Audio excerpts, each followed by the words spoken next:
The morning Ethan Graves walked into Caleb Rourke's dental practice, the air already tasted like trouble. Caleb knew it the moment the door opened, not from the silver star pinned to the man's chest, but from the way he moved.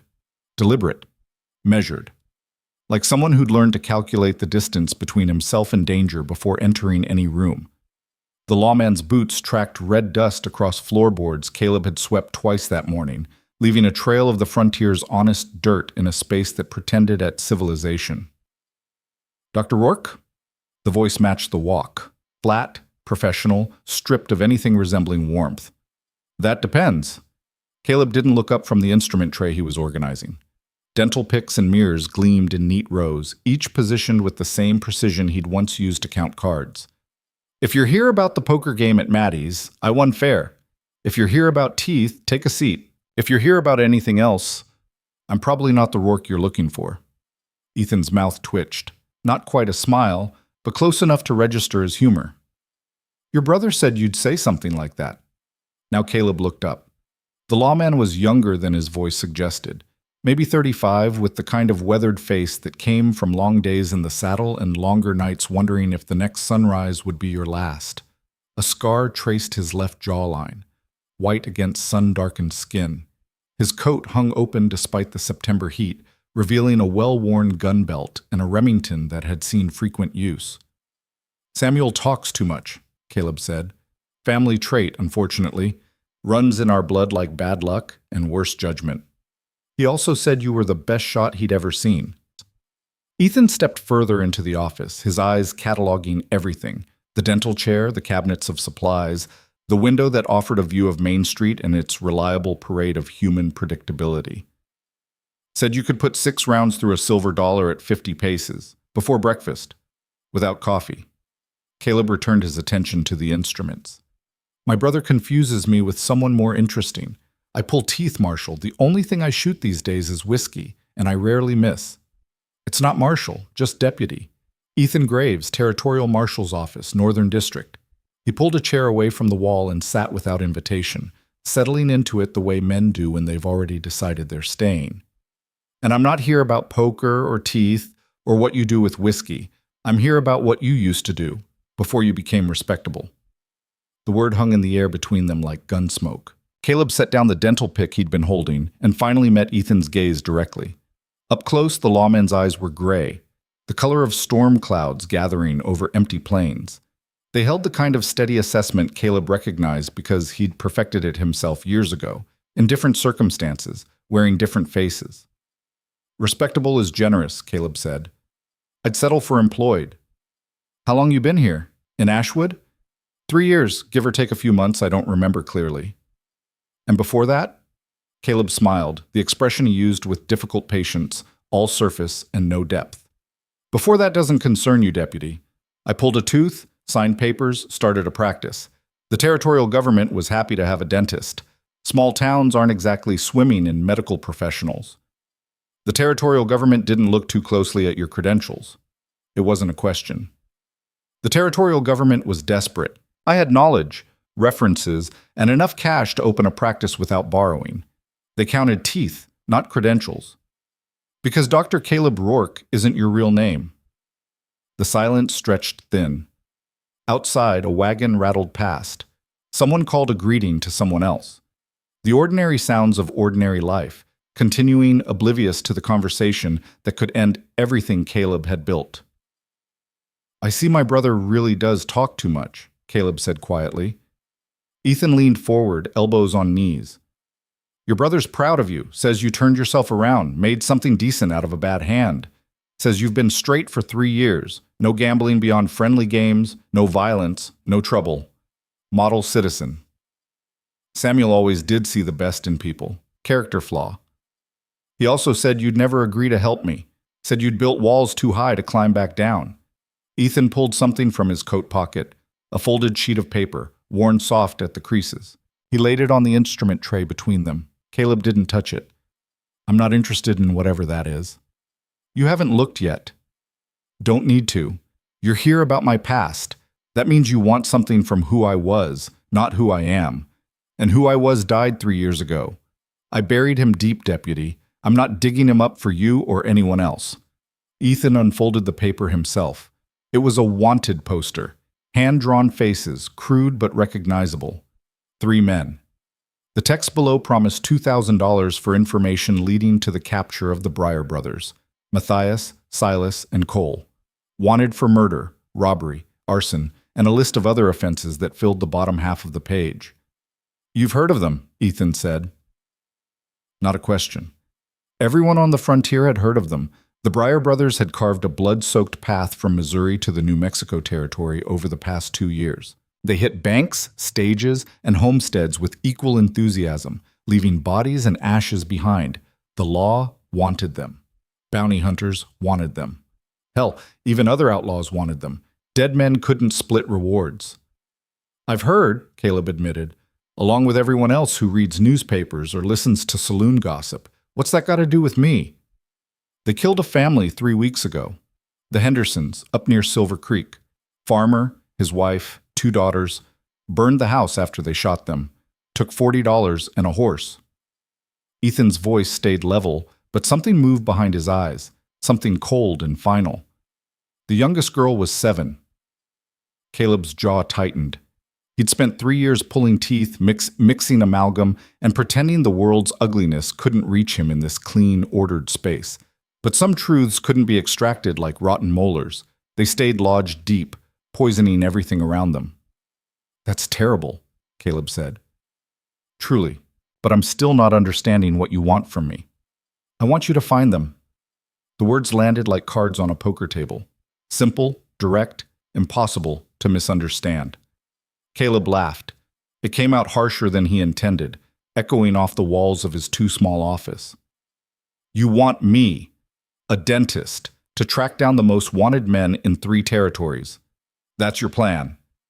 You're not just a dentist. You're Caleb Rourke, the same Caleb Rourke who rode with Blackwood's crew 5 years ago. The same man who could track a whisper through a thunderstorm and shoot the wings off a fly at 100 yards. The same... That man doesn't exist anymore." Caleb's voice came out harder than he'd meant. "I left that life behind, completely. Your brother says..." "My brother's wrong." Caleb stood, putting distance between himself and the wanted poster, the lawman, the past that refused to stay buried.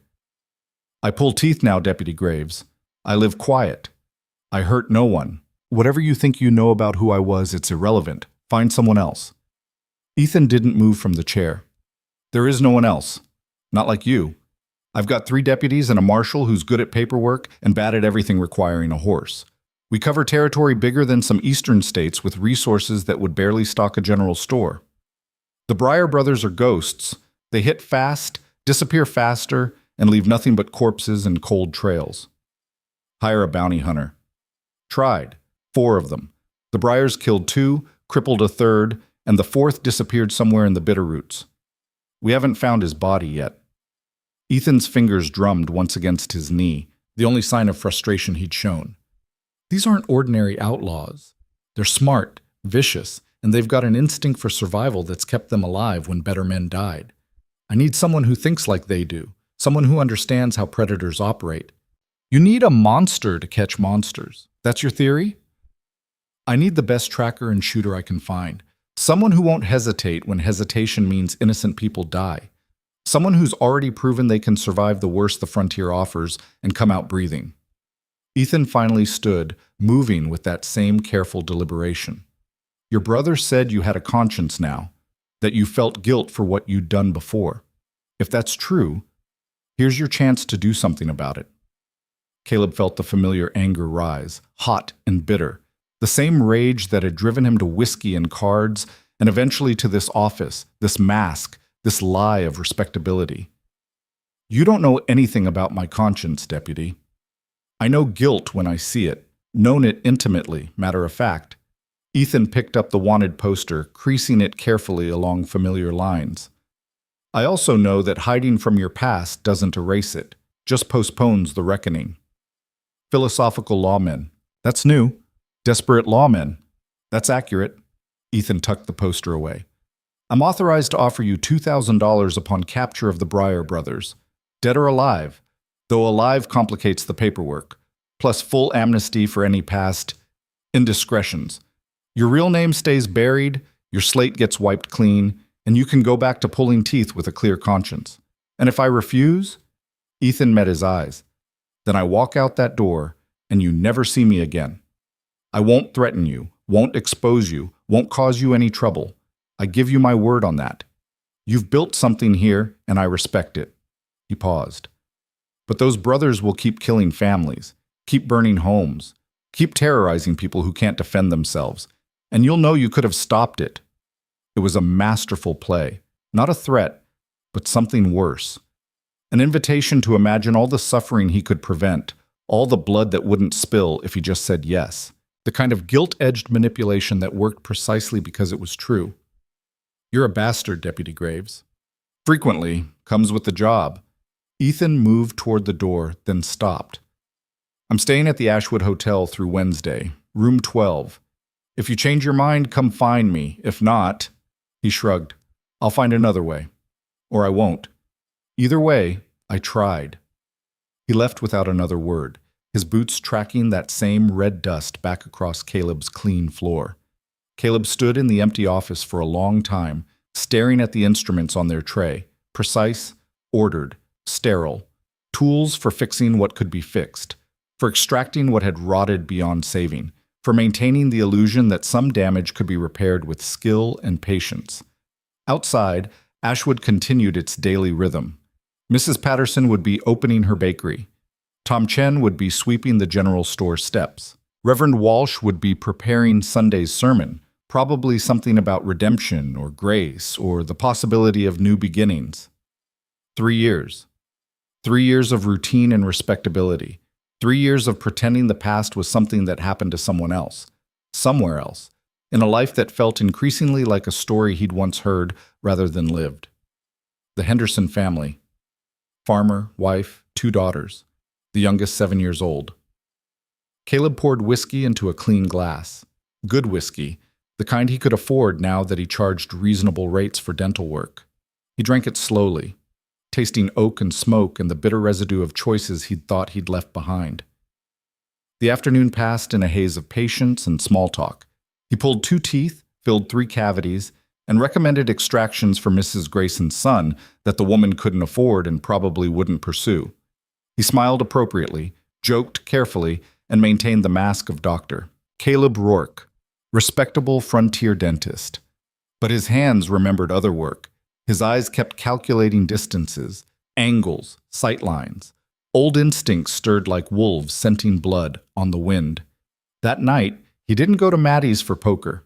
Instead, he sat in his rented room above the practice, cleaning a gun he'd told himself he'd never touch again. The Colt felt familiar in his hands, perfectly balanced, perfectly maintained despite 3 years of disuse.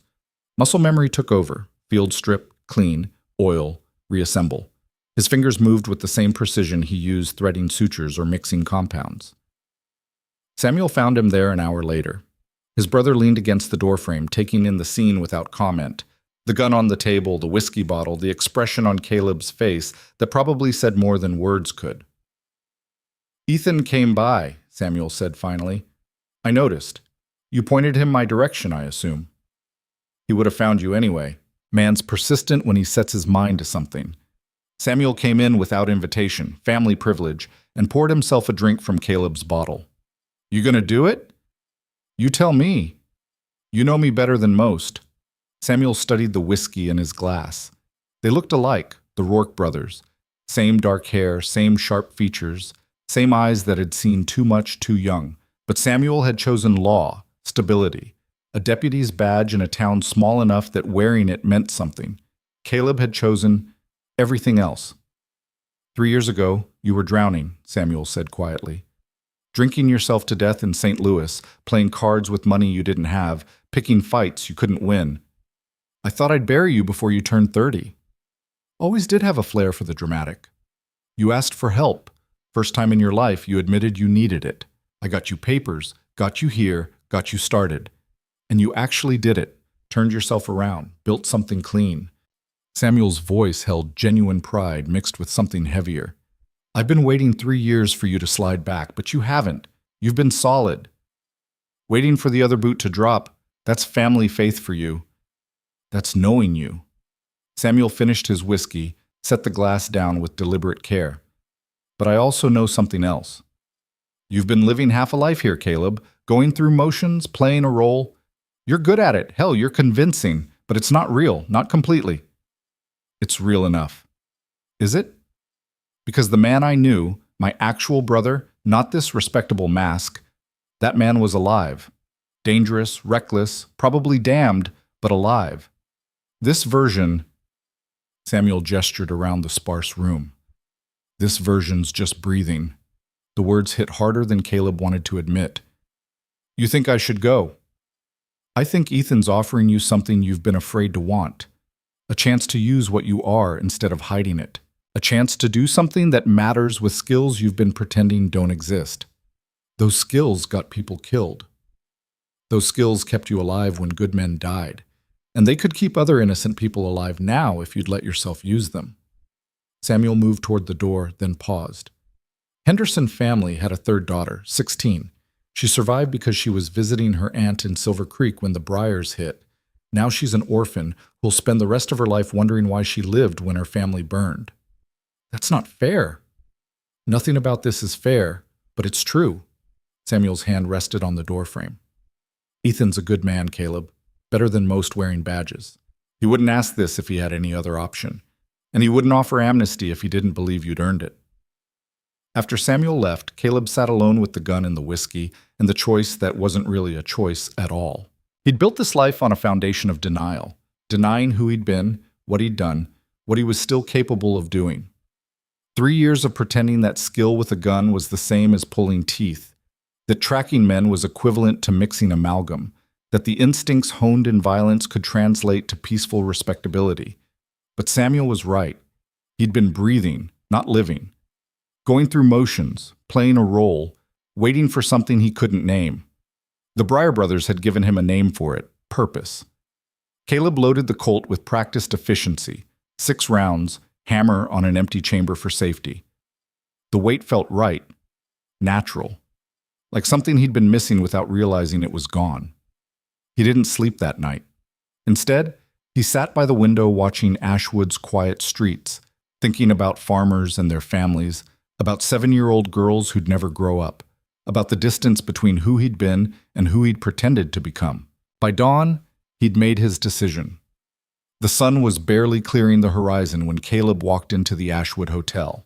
The clerk, a kid named Tommy, who played terrible poker, looked surprised to see him so early. "Morning, Doc. You okay? You look—" "Room 12, Caleb interrupted. "Deputy Graves still here?" "Yes, sir. Checked in Monday. Hasn't checked out yet." Caleb took the stairs 2 at a time, his boots loud on worn wood. The hallway smelled of old tobacco and older regrets. He knocked once on room 12, sharp and decisive. Ethan answered, still pulling on his shirt, gun belt already strapped on, the habits of a man who'd learned to sleep ready. He took in Caleb's expression and stepped back without a word, gesturing him inside. The room was sparse. Bed, chair, washstand, nothing personal. A map lay spread across the small table, marked with notations in careful handwriting. Caleb recognized the territory: northern Wyoming, Montana border, the Bitterroot Range. "When do we leave?" Caleb asked. Ethan's face remained neutral, but something shifted in those gray eyes. Relief, maybe. Or recognition, one predator acknowledging another. "Soon as you're ready. I need 2 days. Settle my practice, arrange coverage, pack appropriate gear." Caleb moved to the map, studying the marked locations. "These are known Briar sightings?" "Last 6 months. Patterns sporadic, but there's a pattern." Ethan joined him at the table, pointing to clusters of marks. "They work a circuit. Hit Montana, drop into Wyoming, sometimes cross into the Dakotas. Never the same place twice, never predictable timing, but always moving northeast to southwest and back. Following game trails and water sources, staying mobile, staying supplied." Caleb traced possible routes with his finger. "They've got a base camp somewhere, probably multiple caches. Men that careful don't rely on towns for resupply." "That's my thinking, but finding those camps in that much territory is nearly impossible, unless you know how to read terrain the way they do." Caleb straightened, meeting Ethan's eyes directly. "I have conditions." "Name them." First, when we find them, I call the approach. No debate, no hesitation. You defer to my judgment on tactics. Ethan nodded slowly. Agreed. You're the tracker. Second, what happens in the field stays in the field. You don't ask about my methods unless they directly impact the mission, and you don't judge what I have to do to get close to these men. Meaning? Meaning I'm going to have to become someone they'd trust, someone like them. That requires flexibility in approach. Caleb's voice stayed level. I won't murder innocents, but I also won't operate by frontier courtroom rules. If that's a problem, tell me now. Ethan considered this for a long moment. You're saying you'll have to pretend to be an outlaw. Maybe do things that blur legal lines. I'm saying I'll have to be convincing. These men survived this long by recognizing threats and allies. If they smell law on me, we're both dead. Caleb crossed his arms. So either you trust me to do what's necessary, or we end this conversation right now. And third condition? When it's done, win or lose, alive or dead, I disappear. You get your Breyer brothers, I get my amnesty, and Caleb Rourke ceases to exist in any official capacity. No records, no testimonies, no appearances at trial if they're taken alive. I'm a ghost. That can be arranged. Ethan extended his hand. We have an agreement. Caleb shook it. The lawman's grip was firm, calloused, honest. We leave Friday morning, sunrise. Bring supplies for 3 weeks minimum. And deputy? Yeah? Don't expect the man who comes back to be the same one you're sending out. Caleb moved toward the door. I'm about to dig up someone I buried deep. That kind of resurrection changes things. He left Ethan standing in the hotel room, staring at the map with an expression that might have been doubt or determination or both.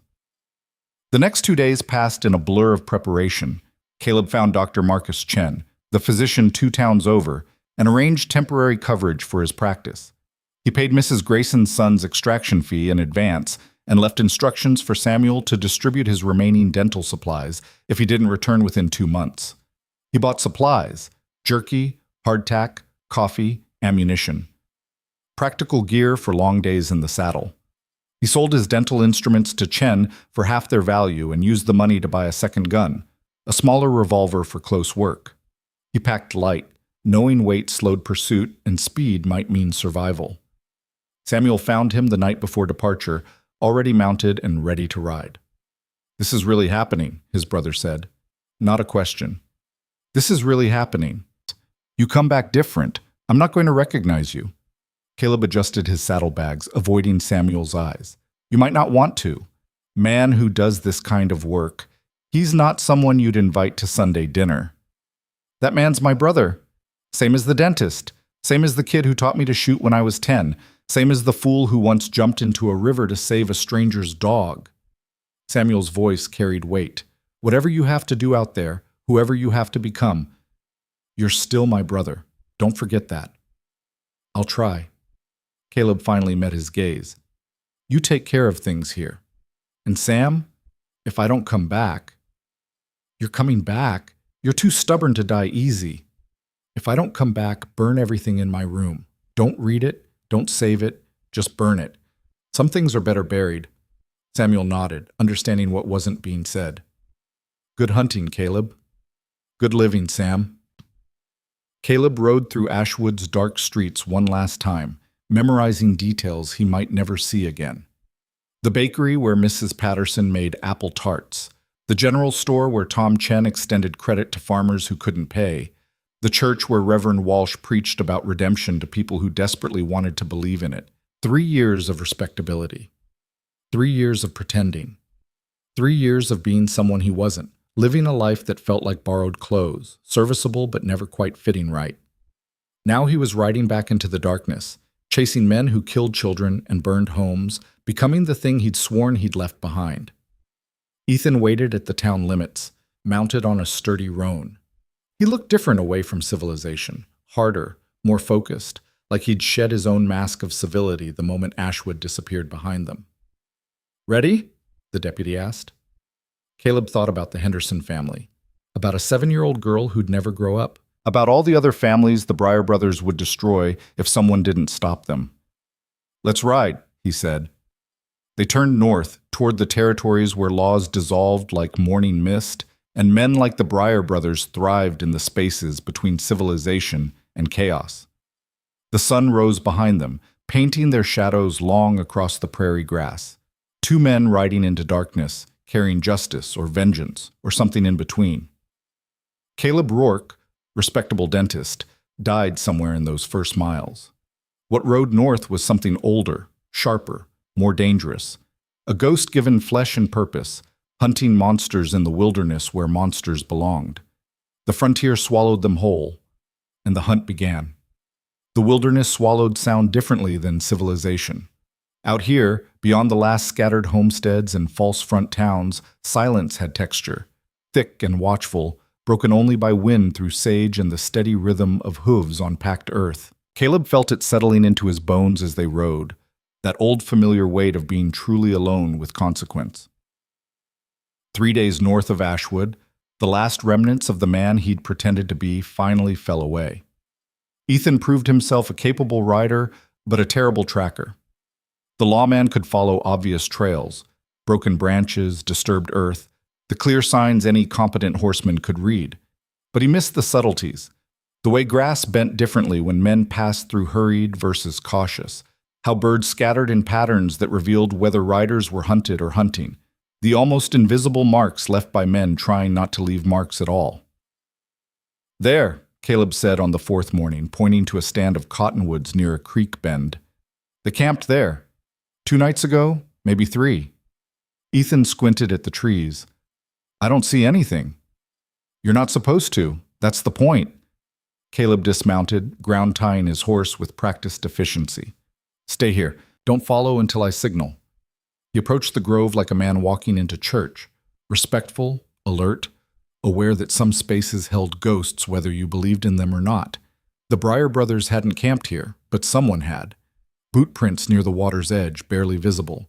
A fire ring covered with loose soil and dead leaves. 3 distinct bedrolls judging by the compressed grass patterns. Caleb knelt, sifting dirt through his fingers. Still slightly damp beneath the surface. Rain 2 days ago would have soaked deeper. So this camp was more recent than that. He found a cigarette butt buried under leaves, hand-rolled, the paper quality suggesting someone who could afford better than cheap tobacco. A broken piece of leather strap near the fire ring, edges frayed but cut clean, saddle repair probably. "What are you seeing?" Ethan called from the tree line. Caleb held up a hand for silence, still reading the sight like text in a language most men never learned. 3 men, yes, but their sleeping arrangements showed hierarchy. 1 bedroll closer to the fire, positioned to see both approaches to the grove, a leader's spot. The other 2 flanking, guards or subordinates. They'd stayed 1 night, maybe 2, long enough to rest but not to settle. Men on the move, careful but not desperate. He found the final clue near where the horses had been picketed, a boot print in dried mud, deep on the right side. Someone favoring their left leg. Injured or naturally uneven gait, impossible to say without following further, but it was distinct enough to recognize again. 3 men, Caleb said when he returned to Ethan. Traveling light, moving steady. One's hurt or walks with a limp. They're confident, covered their tracks but didn't obsess over it, not running scared. The Breyers? Maybe. Or 3 cowboys heading to Montana for work, or horse thieves avoiding main roads. Won't know until we catch them. Caleb swung back into his saddle. But they're heading northeast, same direction as the last confirmed Breyer sighting. Worth following. They followed. The trail led through terrain that grew progressively rougher, rolling grassland giving way to broken country, creek beds cutting deep ravines through ancient stone. This was land that resisted easy passage, where mistakes meant broken legs for horses and slow deaths for riders. The kind of territory outlaws loved because pursuit meant commitment. Ethan proved his worth that first week.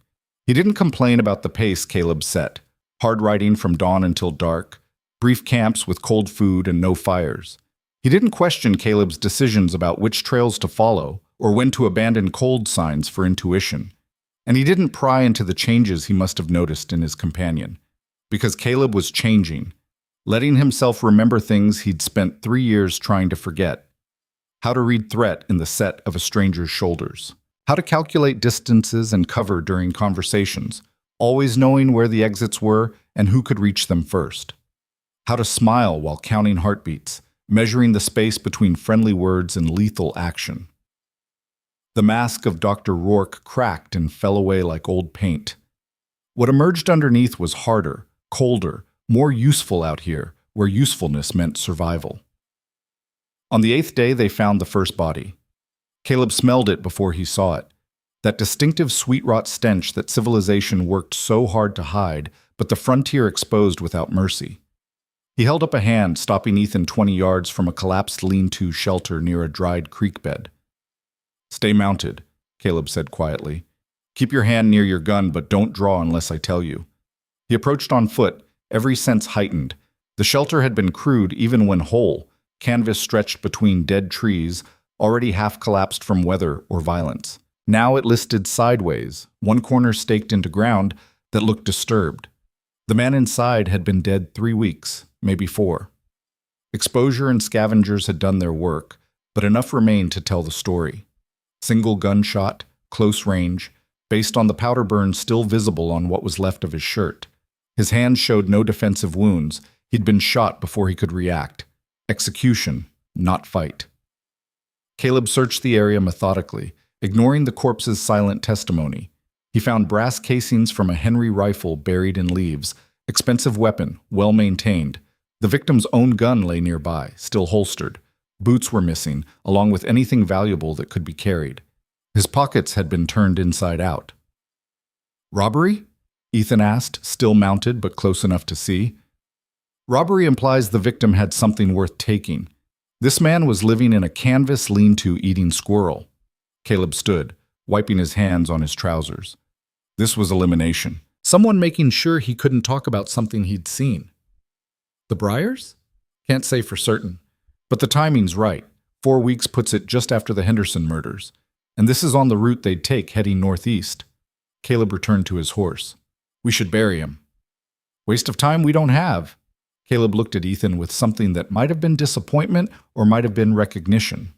"We bury him because not burying him makes us like them. That's the line, deputy. Thin as it is, that's the line."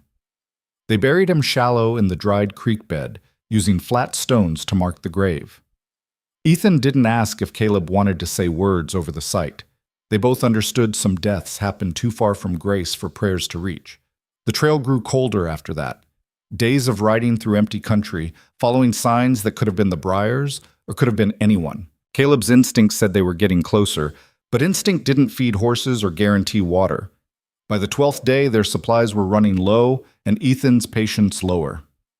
"We need to resupply," the deputy said as they made camp in a box canyon that offered shelter from wind and concealment from eyes. "There's a settlement called Broken Ridge about 20 miles east. Trading post, maybe a dozen permanent residents. Too risky. Small places talk, and we can't afford word spreading that a lawman's asking about the Briars. So I don't wear the badge. We go in as drifters, buy supplies, leave. Simple."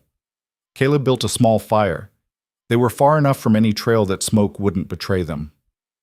Nothing's simple when you're hunting men this careful. They've got informants, paid eyes watching for exactly this kind of thing. We show up asking questions or buying unusual amounts of supplies. Someone reports it. The Briars hear they're being tracked. They change patterns completely. Then what do you suggest? We can't track on empty stomachs with lame horses. It was a fair point. Their mounts needed rest and grain. They needed coffee, bacon, hardtack, the basics that kept men functional in country that killed the unprepared. Caleb stared into the fire, weighing options against consequences. "We go to Broken Ridge," he said finally. "But we go smart. You stay with the horses outside town. I go in alone, buy what we need, get out. No conversations, no questions, no visibility. You don't trust me to keep my mouth shut? I don't trust you to lie convincingly. You've got law written all over you, the way you sit a horse, the way you watch crowds, even the way you drink coffee. Anyone with experience reading men will spot you for what you are." Caleb pulled jerky from his saddlebag, offered half to Ethan. "I, on the other hand, can be whoever the situation requires. It's a skill I've had considerable practice developing." Ethan chewed slowly, considering. Your brother said you rode with Blackwood's crew. That true? It was the first personal question Ethan had asked since they left Ashwood. Caleb had been waiting for it, knowing eventually curiosity would overcome professional distance. For about 8 months. 5 years ago. They ran protection rackets in Missouri, gambling houses, saloons, brothels. Anyone who didn't pay got burned out or worse. That's one way to describe it. What's another way? Caleb met his eyes across the fire. They were businessmen who understood that civilization only works when everyone agrees to the same rules. They enforced agreements. Sometimes people got hurt. Usually people just paid. You killed for them. It wasn't a question, but Caleb answered anyway. Twice. Both times the targets pulled first. Both times I was faster. He kept his voice level, neither proud nor ashamed. I did other things too. Collected debts, intimidated shopkeepers, helped rig poker games. I was very good at seeming harmless, right up until I needed to be dangerous. Made me useful. Why'd you leave? Blackwood got ambitious, started hitting banks, stages, bigger targets. The stakes went from broken fingers to hanging offenses. I decided I preferred having a future that didn't end at the end of a rope. Caleb tossed a stick into the fire. So I walked away. Took my savings, headed west, reinvented myself as something respectable. Almost worked. Until I showed up. Until you showed up offering me exactly what I'd been running from, a chance to use what I am instead of hiding it. Caleb smiled without humor. Funny how the universe works. Spend 3 years pretending you're not a wolf, then someone shows up needing a wolf, almost like I was meant for this. You don't believe in destiny. I believe in skills finding their proper application. Same thing, different words. They finished eating in silence, each man alone with thoughts they didn't share. The fire burned down to coals. Somewhere in the darkness, a coyote sang its lonely song to stars that didn't care. Broken Ridge lived up to its name, a collection of weathered buildings clustered around a trading post, perched on a ridge that looked like it had been broken by some ancient violence and never properly healed. Caleb approached on foot, leaving his horse with Ethan 2 miles out. He'd changed clothes, switching his respectable coat for something rougher, more worn. A man passing through, unremarkable and forgettable.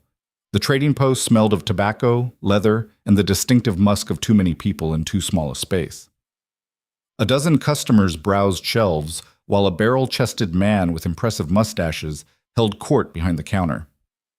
Caleb waited his turn, cataloging faces and reactions, reading the room the way card sharps read tables. 2 cowboys arguing over the price of ammunition, a woman in a faded dress examining fabric with careful fingers, an older man who might have been a prospector or might have been a drunk, hard to say which, and in the corner, half hidden behind a stack of crates, a young man watching everything with eyes that missed nothing.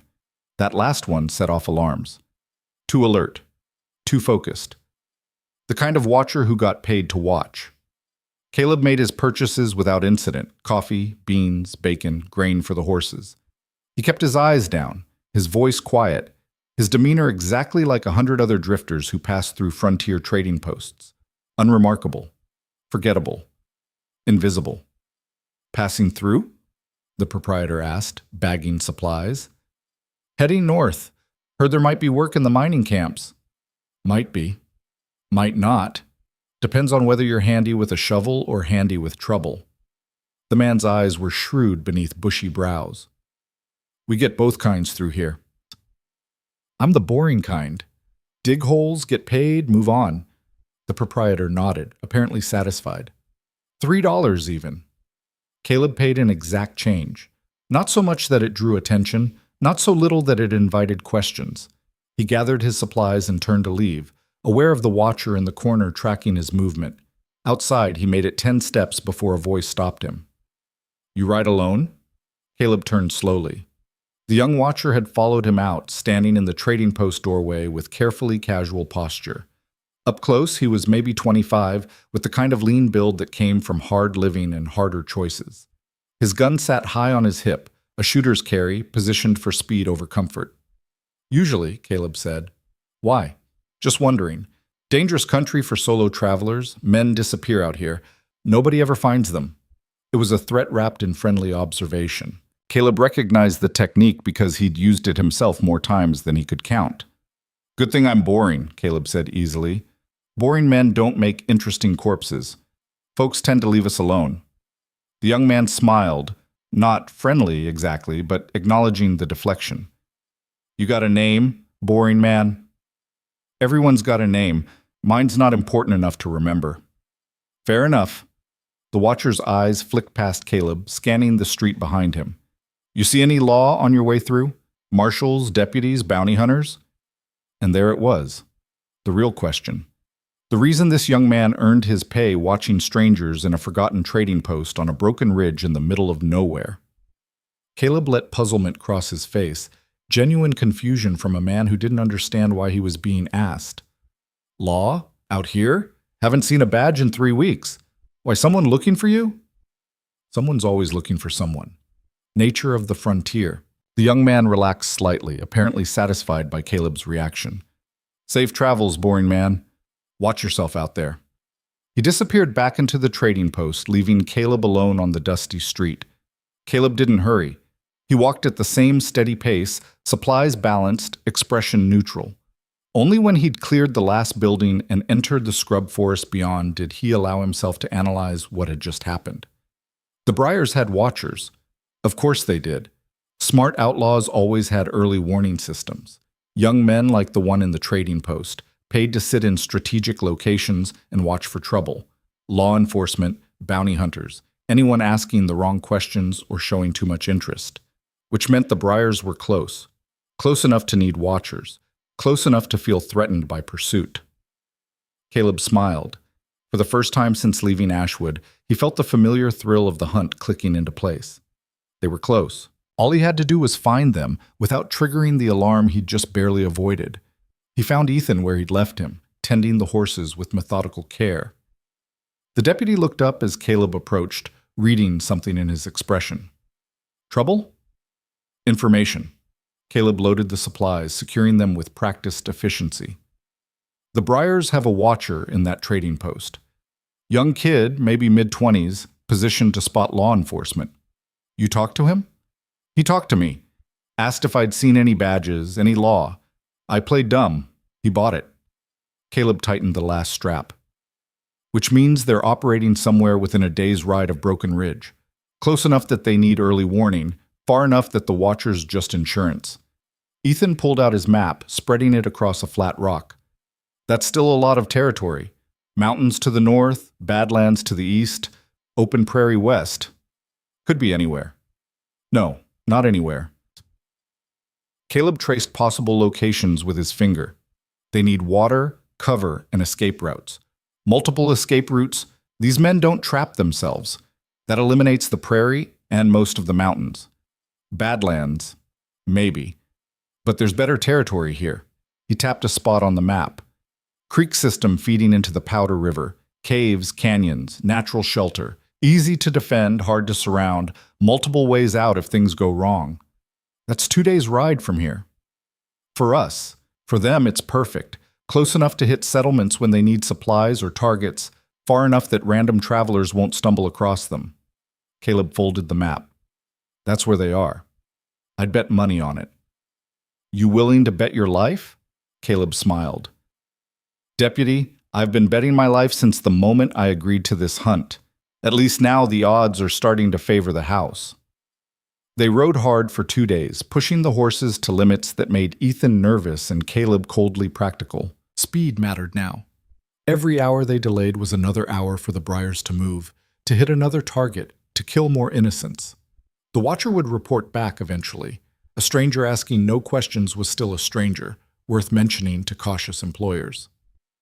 The country grew rougher as they approached the creek system Caleb had identified.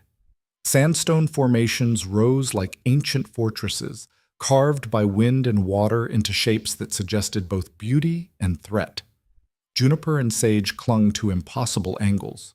Hawks circled overhead, patient and predatory. Perfect outlaw country. On the third evening after Broken Ridge, Caleb found what he'd been looking for. A camp. Not the Briars' main hideout, but a satellite location. Tracks indicated 3 horses, recently departed. A fire ring still warm to the touch. and something that made Caleb's blood run cold, a child's doll, burned and discarded among the ashes. Henderson family, Ethan said quietly, kneeling beside the doll. The 7-year-old. She had one like this. Caleb felt rage settle into his chest. Not hot and explosive, but cold and final. This was why he'd agreed to hunt. Not for money or amnesty, but for this. Evidence of casual cruelty, of evil performed without thought or conscience. They're close, he said. Very close. We're pushing them now, making them nervous. That watcher will have reported by now. They know someone's in their territory. So what do we do? Caleb stood, scanning the darkening landscape.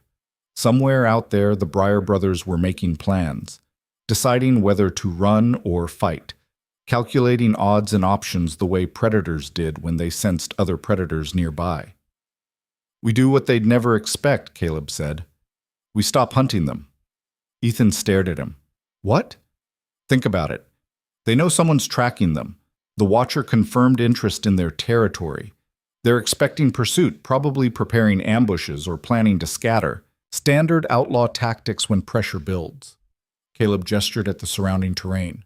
But if we stop, if we make camp and settle in like we're just travelers passing through, their paranoia works against them. You want to bait them into coming to us. I want to become interesting enough that they investigate instead of run. Desperate enough to seem vulnerable.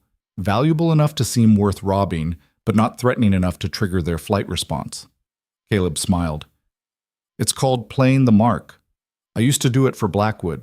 Pretend to be a rich fool gambling in the wrong saloon, wait for the right criminals to make their move, then relieve them of whatever Blackwood wanted.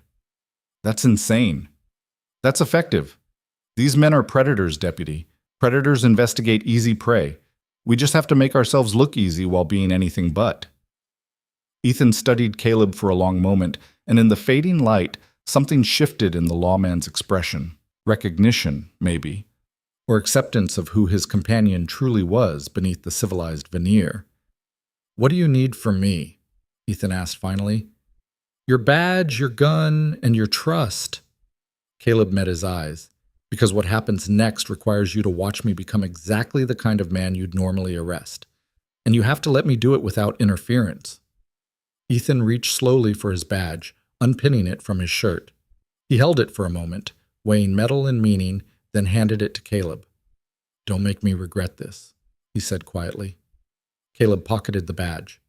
Deputy, we're way past regrets. Now we're into consequences.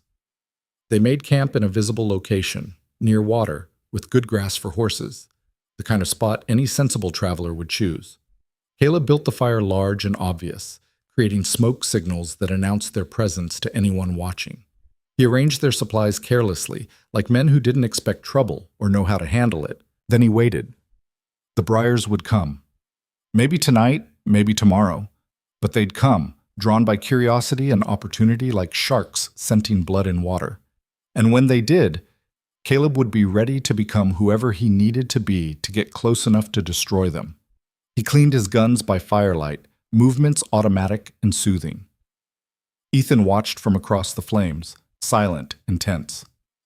You ever kill a man face to face? Caleb asked without looking up. Twice. Once in a shootout during a bank robbery, once serving a warrant on a man who drew first. You feel anything after? Sick, shaky, couldn't eat for 2 days after the first one, Caleb nodded. That's normal. That's how humans are supposed to react to taking life. He reassembled his Colt with practiced efficiency. Want to know what I felt? Do I? Relief? Not satisfaction, not pride, just relief that it was them and not me. That I'd been faster, smarter, more willing to commit. Caleb finally looked up, meeting Ethan's eyes. That's the difference between you and me, Deputy. You kill when you have to. I kill when it's practical. And that's why I'm the one you brought on this hunt. I brought you because you're the best tracker in 3 territories. You brought me because you needed someone who wouldn't hesitate when hesitation meant death. Caleb holstered the Colt. Someone who could look evil in the face and not blink. Someone already comfortable living in the space between law and justice. And that's you. That's me. 3 years of dentistry didn't change that, just covered it up. He smiled without humor. But we both knew that, didn't we? That's why you really came to Ashwood, because a good man couldn't do what needs doing, but a bad man pretending to be good? That man's perfect. Ethan didn't deny it. The silence between them held truths neither wanted to speak aloud. Somewhere in the darkness, something moved. A branch snapped. A stone clattered. Maybe wildlife, maybe watchers, maybe the Breyer brothers themselves, circling like wolves around a campfire, trying to decide if the men beside it were prey or trap. Caleb lay back against his saddle, hat pulled low over his eyes, but his hand never left his gun. "Get some sleep, deputy," he said quietly. "Tomorrow, we find out if I'm as good as I used to be." The night settled around them, full of possibility and threat, and waited to see which man would survive to see sunrise. Dawn broke cold and clear, painting the sandstone cliffs in shades of rust and gold. Caleb woke the way he always had in dangerous territory. Instantly alert, hand already on his gun, cataloging threats before his eyes fully opened. The fire had burned to ash. Their horses grazed peacefully. Ethan sat with his back against a boulder, rifle across his knees, looking like he hadn't slept at all. "They were here," the deputy said quietly. "Around 3 this morning. Stayed in the rocks above us for maybe 20 minutes, then withdrew." "How many?" "Couldn't tell for certain. Heard at least 2 distinct voices, maybe a third further back." Ethan's face was tight with controlled tension. "They were arguing about whether to hit us now or wait." Caleb stood, stretching muscles that remembered too many cold camps and dangerous mornings. "What decided them?" "You did. One of them said you looked familiar, wanted time to figure out from where. Said they'd come back tonight with a better plan." "Interesting." Caleb ran through his past, trying to remember if he'd crossed paths with the Breyer brothers before. Possible.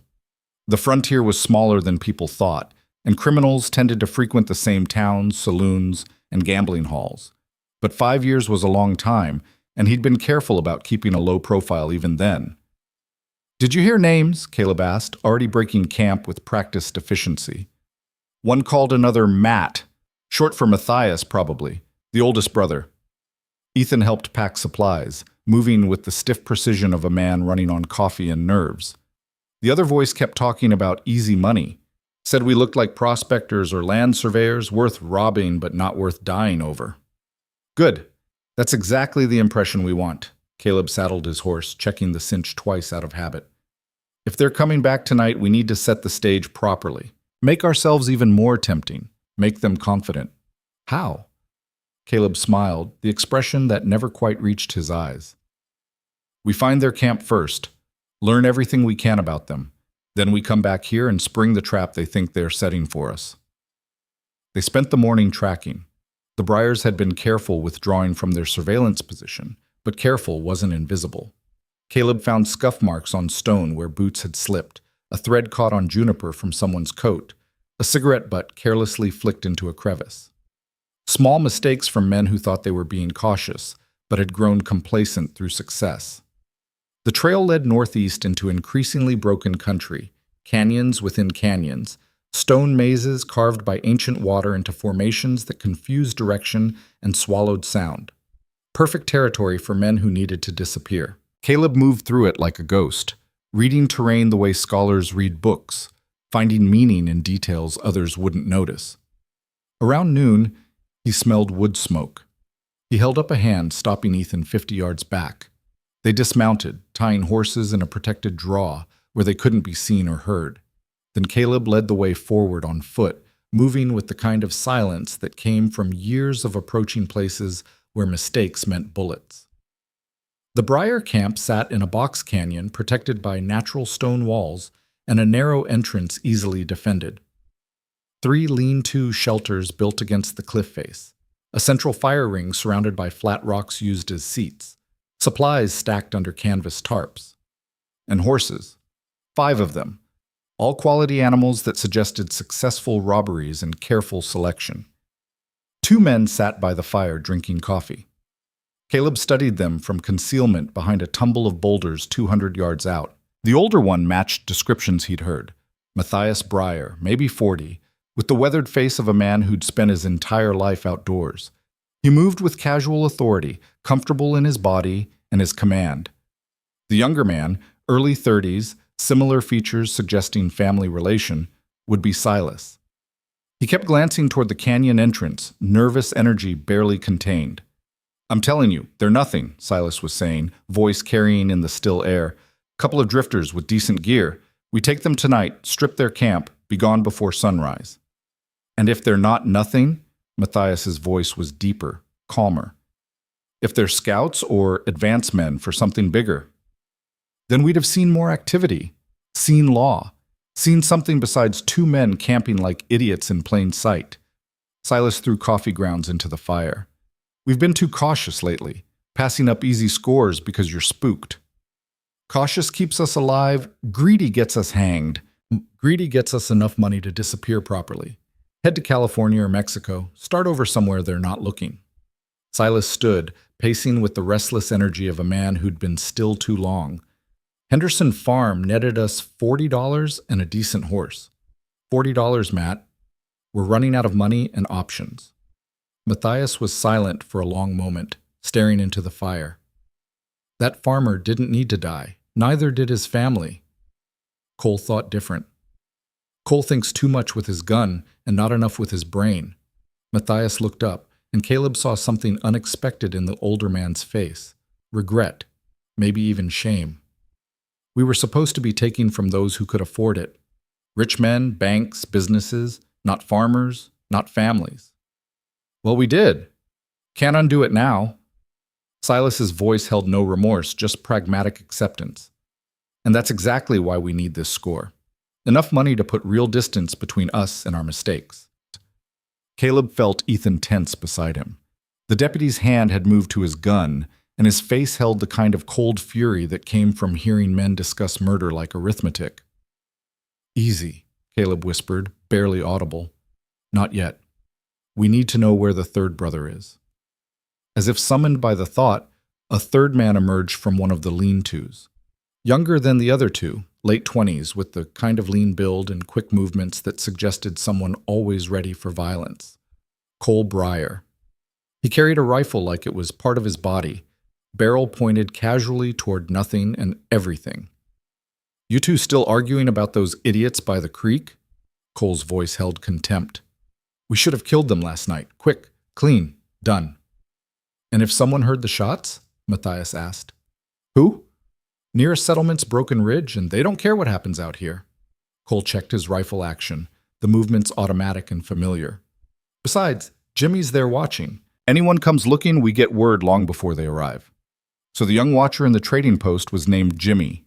Caleb filed that information away, building his mental map of the Breyer organization. Not just three brothers, but a network. Watchers, informants, probably safe houses scattered across the territory. More sophisticated than he'd expected. "We do this smart," Matthias said with finality. "Wait until full dark, approach quiet, assess the situation. If they're alone and unaware, we take them. If anything feels wrong, we withdraw." "You've gone soft," Cole said. "Time was. You wouldn't hesitate. Time was, we had principles. We took from the corrupt and gave to ourselves, but we didn't murder children."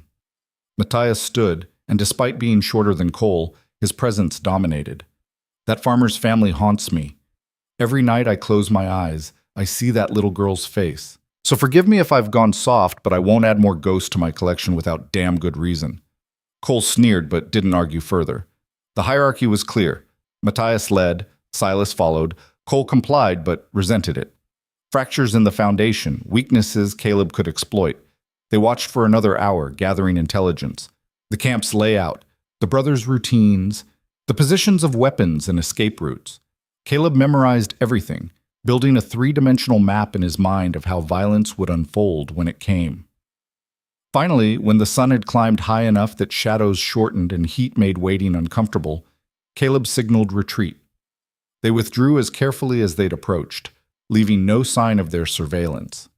"Matthias has a conscience," Ethan said once they were safely back with their horses. "Did you hear him? He regrets the Henderson family." "Regret doesn't resurrect the dead." Caleb checked his cinch, prepared to mount. And it doesn't change what needs doing. But maybe what? Maybe we can reform him? Talk him into surrendering peacefully? Caleb swung into the saddle. Deputy, that man's regret comes from fear of consequences, not genuine remorse. He's worried about ghosts and guilt because they make his life uncomfortable, not because he truly understands the evil he's done. The moment his survival requires more killing, he'll kill. They all will. You don't know that. I know men like them. I was one of them, remember? Caleb's voice was flat. Matthias is dangerous precisely because he can rationalize anything. He's convinced himself he's better than Cole, more principled than Silas, but in the end, he still pulled the trigger. He still burned that house. Regret is just the price he pays for sleeping afterward. Ethan looked like he wanted to argue further, but didn't. They rode back toward their camp in silence, each man processing what they'd learned and what it meant for the confrontation ahead. The afternoon was spent preparing. Caleb positioned their supplies to look careless, but arranged everything so he could access weapons quickly in darkness. He memorized the terrain around their camp, every rock, every tree, every shadow that could hide a man or offer cover. He calculated firing angles and retreat routes, planning for when the Briars made their move. They'll come around midnight, Caleb said as evening approached. That's when they think we'll be deepest asleep, most vulnerable. Matthias will want to assess first. He's cautious. Cole will want immediate action. He's aggressive. Silas will follow whoever makes the stronger argument. So what's our play? Caleb built up the fire, big and bright, the kind of beacon that said amateur travelers without sense or caution. We give them what they expect. Me asleep by the fire, you in your bedroll, everything peaceful and easy. When they approach, we let them get close. Close enough that running becomes suicide. You're using yourself as bait. I'm using us both as bait. Difference is, we're the bait with teeth. Caleb arranged his bedroll, positioning it so he'd have clear sight lines while appearing to sleep. When shooting starts, you take Silas. He'll be furthest back, probably holding horses. I'll handle Matthias and Cole. You'll handle both of them. I'm faster. It wasn't arrogance, just fact. You're competent, deputy, but competent gets you killed against men who've been in gunfights since they could hold pistols. I've got experience you don't, and that experience is the only advantage we have. Ethan opened his mouth to argue, then closed it. He'd seen Caleb move, seen how his hands never strayed far from his guns, seen the cold calculation in his eyes when assessing threats. Whatever the deputy had expected when he'd recruited a dentist for this hunt, he'd gotten something else entirely. After tonight, if we survive, I want the truth, Ethan said quietly. All of it. What you did for Blackwood, why you really left, what happened that made you run to dentistry and whiskey. You sure you want those answers? Some truths are heavier than badges. I'm sure. All right then. After tonight, if we're both breathing, I'll tell you everything. Caleb lay back against his bedroll, hat tilted over his face. But first we have to survive 3 killers in the dark. And deputy? That's not guaranteed. Full dark came with neither moon nor mercy. Clouds had rolled in during the evening, covering stars and reducing visibility to shapes and suggestions. Perfect conditions for ambush, perfect conditions for murder. Caleb lay still, breathing deep and even, performing sleep while every sense strained for warning. The fire had burned down to coals, providing just enough light to see by, but not enough to spoil night vision. Across the camp, Ethan's bedroll was positioned to look occupied while the deputy himself crouched behind a boulder with his rifle. Midnight came and went. 1 o'clock. 2. Caleb began to wonder if the Briars had changed their minds, decided the risk outweighed potential reward. Then he heard it. The whisper of boot leather on stone, carefully placed, but not quite silent. They were coming from the east, using the creek bed for cover, approaching with the kind of caution that suggested experience and planning. Caleb didn't move, didn't open his eyes, just listened as they drew closer, counting footsteps, identifying positions through sound alone. 3 men, spread in a loose line. One would be Matthias, controlling the approach. One would be Cole, eager and dangerous. One would be Silas, nervous but committed. They're dead asleep, someone whispered, Cole's voice barely audible. Quiet, Matthias. closer than Caleb expected, maybe 30 feet. Circle around. Check for others. Footsteps moved left and right. Caleb tracked them through sound, building a mental picture of their positions. Cole moving to flank from the north. Silas holding position with the horses. Matthias advancing straight toward the fire. 20 feet now. Close enough that Caleb could hear Matthias breathing, slow and controlled. The older Briar was being professional, careful, doing everything right, which made what happened next even more devastating. Caleb moved. One moment he was lying still, apparently sleeping. The next he was rolling sideways, Colt clearing leather as he came up on one knee. The movement was so fast it seemed to collapse time. No transition between states, just sudden explosive action. Matthias barely had time to widen his eyes before Caleb's gun barked once, the muzzle flash painting the scene in harsh light and shadow. The bullet took Matthias in the shoulder. Center mass would have been lethal, but Caleb needed him alive, at least temporarily. "Don't move!" Caleb's voice cut through the darkness like a blade. "Next one goes through your skull." Everything froze. Matthias stumbled back, clutching his shoulder, gun half drawn, but not yet aimed. Cole materialized from the shadows to the north, rifle rising. Silas was a darker shape against darkness, somewhere near the horses. Ethan's rifle cracked from behind the boulder. The bullet kicked up dust 6 inches from Silas's feet, a warning shot placed with precision. "Drop the weapons," Ethan shouted. "Do it now!" For a suspended moment, the night balanced on a knife edge. 5 men, multiple guns, everyone calculating odds and consequences. Caleb could see the thoughts racing behind Matthias's eyes. Fight or flee, live or die, surrender or suicide. Cole made the decision for them. The youngest Briar brought his rifle up fast, barrel tracking toward Caleb with practiced speed. He was quick, legitimately quick. In another context, against another opponent, he might have even succeeded. But Caleb was faster.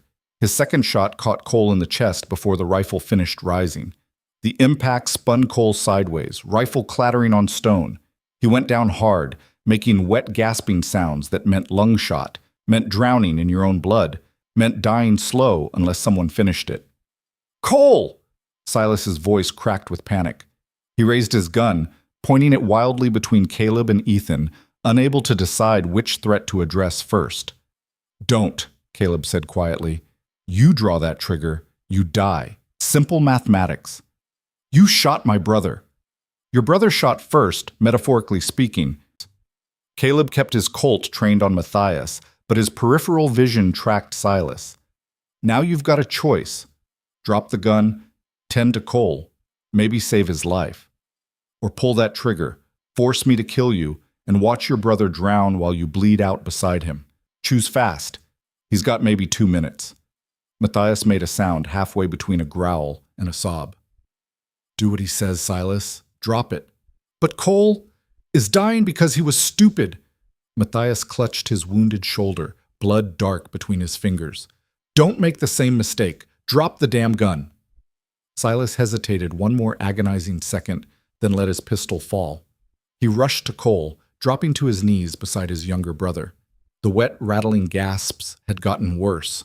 Cole's eyes were wide and terrified, hands scrabbling at his chest like he could hold the blood inside through sheer will.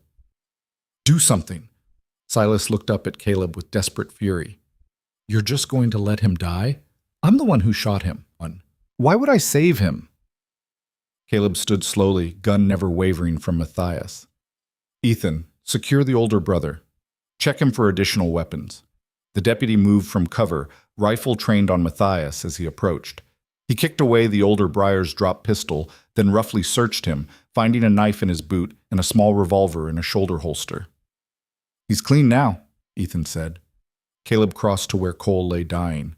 Silas looked up at him with tear-streaked fury, one hand pressing uselessly against the chest wound while the other cradled his brother's head. "Please," Silas whispered. "He's my brother." Cole's breathing had become shallow, irregular. Pink foam bubbled at his lips. His eyes found Caleb's face, and in them was the terrible knowledge that death had arrived and couldn't be negotiated with. Caleb knelt beside them. He'd seen this before, men dying from chest wounds, drowning in their own fluids, taking minutes or hours to finish what bullets had started. It was ugly, undignified, a bad way to go even for men who deserved bad endings. I can make it faster, Caleb said quietly. Quick, painless. Or I can let nature take its course. Your choice. You bastard, Silas hissed. You cold-blooded bastard. Yes, but I'm also honest about what I am. Caleb looked at Cole, saw recognition in the dying man's eyes. He knows what I'm offering. Let him decide. Cole tried to speak, but blood choked the words. Instead, he gave the smallest nod, just a fraction of movement, but clear enough in its meaning. Caleb drew his second gun, the smaller revolver he kept for close work. He pressed it against Cole's temple, gentle as a caress. Close your eyes, he said softly. Cole did. The shot was almost quiet compared to the earlier gunfire. Cole jerked once, then went still. The terrible breathing stopped. The fear left his eyes, replaced by the empty stillness that meant whatever he'd been had departed, leaving only meat and memory behind. Silas made a sound like a wounded animal. He hunched over his brother's body, shoulders shaking with sobs that he tried to swallow back down. Caleb stood, holstering both guns. He felt nothing. No satisfaction, no regret. Just the cold assessment that a threat had been eliminated and the situation was now more controlled. You murdered him, Matthias said from where Ethan held him. He was dying anyway, and you murdered him. I ended his suffering. There's a difference. Caleb walked back to the fire, began building it up. Light would make the rest of this easier. Now we're going to have a conversation, Matthias. You're going to tell me everything I want to know.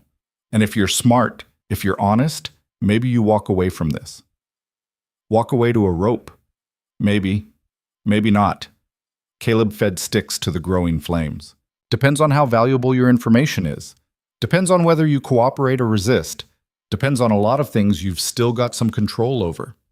Matthias laughed bitterly. You're law. Has to be. No one else would hunt us this deliberately. We're justice, Ethan corrected. There's a difference. Not from where I'm sitting. The fire caught properly, casting dancing light across the scene. Cole's body lay still where he'd fallen, Silas kneeling beside it, Matthias bleeding and captured, Ethan standing guard with his rifle. A tableau of violence and consequences played out in firelight and shadow. Caleb poured coffee from the pot they'd kept warm, handed a cup to Ethan. The deputy took it with a nod of thanks, but his eyes held questions that would need answering later. Questions about how easily Caleb had killed, how little it seemed to affect him, how comfortable he was with brutality. Henderson family, Caleb said, sitting across the fire from Matthias. Tell me about them. I've got nothing to say. You've got everything to say because right now you're alive and your brother's dead. That's a situation that can reverse very easily if you're not useful. You won't kill me in cold blood. I heard you talking to Cole. You gave him a choice, made it almost kind. You're not as heartless as you pretend. Caleb smiled. Cole was dying. Mercy was practical. He couldn't suffer anymore, and ending it quickly cost me nothing. You, on the other hand, are wounded, but very much alive. You can still suffer, and suffering has a way of loosening tongues when nothing else works. You're bluffing. Am I? Caleb's voice stayed conversational, almost friendly. Deputy Graves, you remember what I told you about working for Blackwood? About collecting debts from people who didn't want to pay? Ethan's jaw tightened. I remember. Did I mention the techniques we used? The careful application of pain in ways that left marks but no permanent damage? How we learned exactly where to apply pressure to make strong men weep and beg? Caleb kept his eyes on Matthias. I was very good at it. Haven't practiced in 5 years, but it's like riding a horse. The skills come back. Matthias's face had gone pale. The deputy won't let you. The deputy's been chasing you for months, lost 4 men trying to bring you in, and he just watched you participate in an attempted robbery and murder. Right now, Deputy Graves is probably wondering why he should stop me from doing whatever's necessary to get information. Caleb stood, moving with deliberate slowness. So I'll ask again. Henderson family. Tell me about them. The fire crackled. Somewhere in the darkness, an owl called. Matthias stared at Caleb with the dawning realization that his situation was far worse than he'd initially calculated. "It was Cole," Matthias said finally. "Cole's idea, Cole's plan. We were supposed to just rob them. Farmer had sold cattle, probably had cash. We rode in at sunset, demanded the money. Farmer gave it up without a fight, handed over $40 and told us to leave." "But you didn't leave." "Cole said there had to be more. Said no farmer sells cattle for $40. So he started tearing the place apart, looking for a hidden stash." Matthias's voice went hollow. "The wife tried to stop him. Grabbed his arm, said he was scaring the children. Cole shot her, just turned and shot her without thinking. Then the oldest girl started screaming, and the farmer went for a shotgun, and everything went to hell. And you did nothing to stop it." "I tried. I shouted at Cole to stop, tried to pull him back. But Silas was already shooting, and the house was already burning. Cole had knocked over a lamp when the wife grabbed him. By the time I got control of the situation, they were all dead, and the place was ablaze." Caleb studied Matthias's face, reading truth and lies in equal measure. The older Briar believed what he was saying, believed he'd tried to stop it, believed he bore less guilt than his brothers. But belief didn't equal truth. A man who truly wanted to stop slaughter would have used his gun on his brothers, not on the family. "The 7-year-old, Caleb said quietly. "Tell me about her specifically." Matthias flinched. "She was hiding, under a bed in the back room. Cole found her, dragged her out.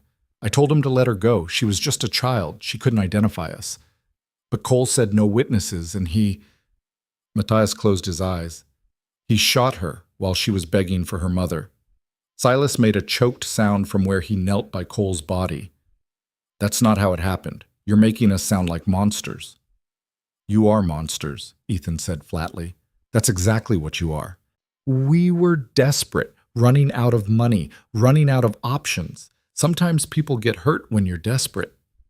"Sometimes monsters make excuses," Caleb said. "Doesn't change what you are." He turned away from Matthias, moving to where Silas still cradled his dead brother. The middle Briar looked up with red-rimmed eyes, tears cutting tracks through dust on his face. "You loved him," Caleb said. "Not a question. He was my brother, my baby brother. I was supposed to protect him." "From what? Justice? Consequences? The results of his own evil choices?" Caleb crouched down, meeting Silas's eyes. "Cole killed children, burned families, terrorized innocent people for money, and you helped him do it. So tell me, Silas, what exactly were you protecting him from? Becoming a good man?" "You don't understand?" "I understand perfectly. You enabled him, made excuses for him, followed him into darkness because it was easier than standing in the light." Caleb's voice was cold. "Cole died because he was quick to violence and slow to think. You're going to die in a prison cell or at the end of a rope for the same reasons unless you start making better choices right now." "What choices?" "You've already decided we're guilty." "You are guilty. Question is whether you're useful." Caleb stood. "Matthias says Cole planned the Henderson murders, says you participated but didn't initiate. That true?" Silas looked between his dead brother and his wounded one, calculating loyalties and survival. "Yes. Cole wanted more than the $40. Matthias told him to leave it alone, but Cole never listened. Once the shooting started, we were all in it together. Other crimes, other families. Tell me about them." "There weren't any, not like Henderson. We robbed banks, stages, supply wagons, rich targets who could afford the loss. Henderson was the first time we hit farmers, the first time anyone died who wasn't shooting back." Caleb looked at Matthias for confirmation. The older Briar nodded reluctantly. "He's telling the truth. Cole wanted to expand our targets, said we were leaving money on the table. Henderson was his test case. After we saw how bad it went, I told him never again. We argued about it for weeks. Until I killed him, saving you the trouble." "You murdered him," Matthias repeated, but the fire had gone out of his voice. "Cold blood." "Mercy," Caleb corrected, "though I understand you might struggle with the distinction." He returned to the fire, thinking through options and consequences. The Briar brothers had information about their network, the Watcher in Broken Ridge, possibly others scattered across the territory. That information was valuable to law enforcement. But they were also murderers who'd killed a 7-year-old girl while she begged for mercy. Justice demanded hanging. Practicality suggested negotiation. Caleb hated practical morality, but he understood its necessity. "Here's how this works," he said finally. "You give us names, locations, and details of everyone in your network. Every watcher, every informant, every fence who bought your stolen goods, every hideout you've used in the last year. You cooperate fully and honestly. In exchange, I recommend to the territorial court that you receive sentences rather than ropes." "Prison instead of hanging," Matthias said. "Some choice." "It's more choice than you gave the Henderson family. Be grateful I'm offering anything at all." "And if we refuse?" Caleb's smile was cold and final. "Then I put bullets in both of you right now. Tell the court you died resisting arrest, and spend the next month tracking down your network the hard way.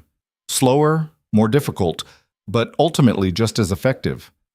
You're not irreplaceable, Matthias, just convenient."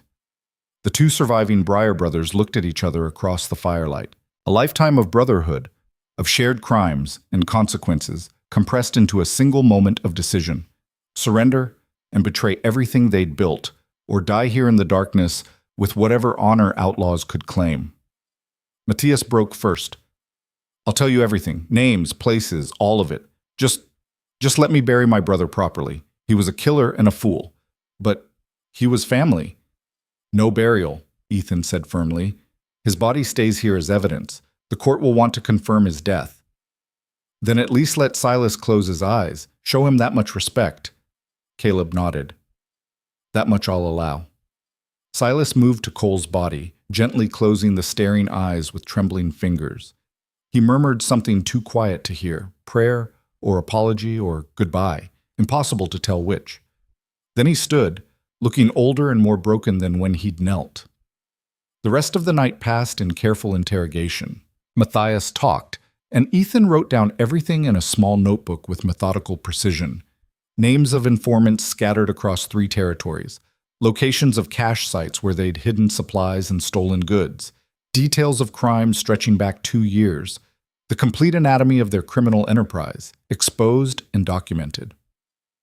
Caleb listened, occasionally asking questions to clarify details or probe for information Matthias tried to withhold. The older Breyer was cooperative but not stupid. He held back just enough to maintain some leverage, some value that might help during sentencing. By dawn, they had enough information to dismantle the Breyer organization completely and probably arrest a dozen accomplices in the process.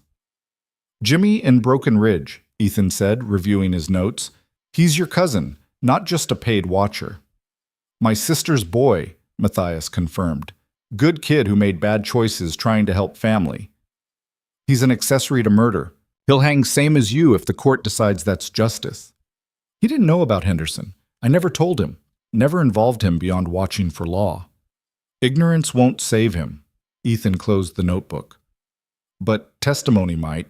If he cooperates, provides evidence against the fences and informants you've named, maybe the court shows mercy." Caleb watched the conversation with detached interest. This was Ethan's world, the legal mechanics of justice, the careful negotiation between crime and punishment. His own world was simpler, threat and response, action and consequence, the brutal mathematics of survival. The sun climbed higher, burning off the night's chill. In daylight, the scene looked different, less dramatic, more sordid. Cole's body had stiffened in death, Matthias's shoulder wound had clotted but needed proper treatment, and Silas looked like he might collapse from exhaustion and grief at any moment. "We need to move," Caleb said. "Get these 2 to proper custody before they die on us or someone comes looking for them." "Nearest law is 3 days' ride," Ethan said. "Marshal's office in Prospect Creek. Then we start riding. Sooner we get them in cells, sooner this ends." They broke camp quickly, loading supplies and preparing for the long ride ahead.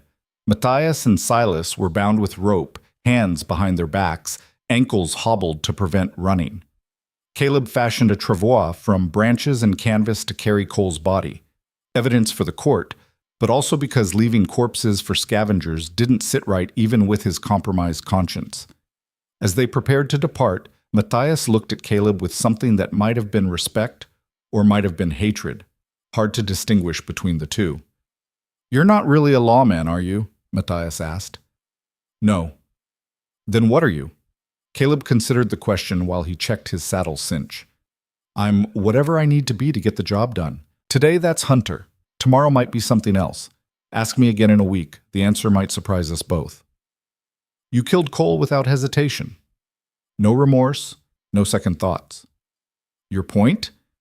My point is you're more like us than you want to admit. You just chose a different side of the law. Caleb swung into his saddle, looking down at the bound outlaw. Maybe. But I chose a side, Matthias. You chose profit and called it freedom. I chose purpose and called it redemption. We're not the same, no matter how much the methods overlap. He spurred his horse into motion, leading them out of the canyon and toward something resembling civilization. Behind them, the camp where Cole Breyer had died became just another forgotten place where violence had bloomed and withered.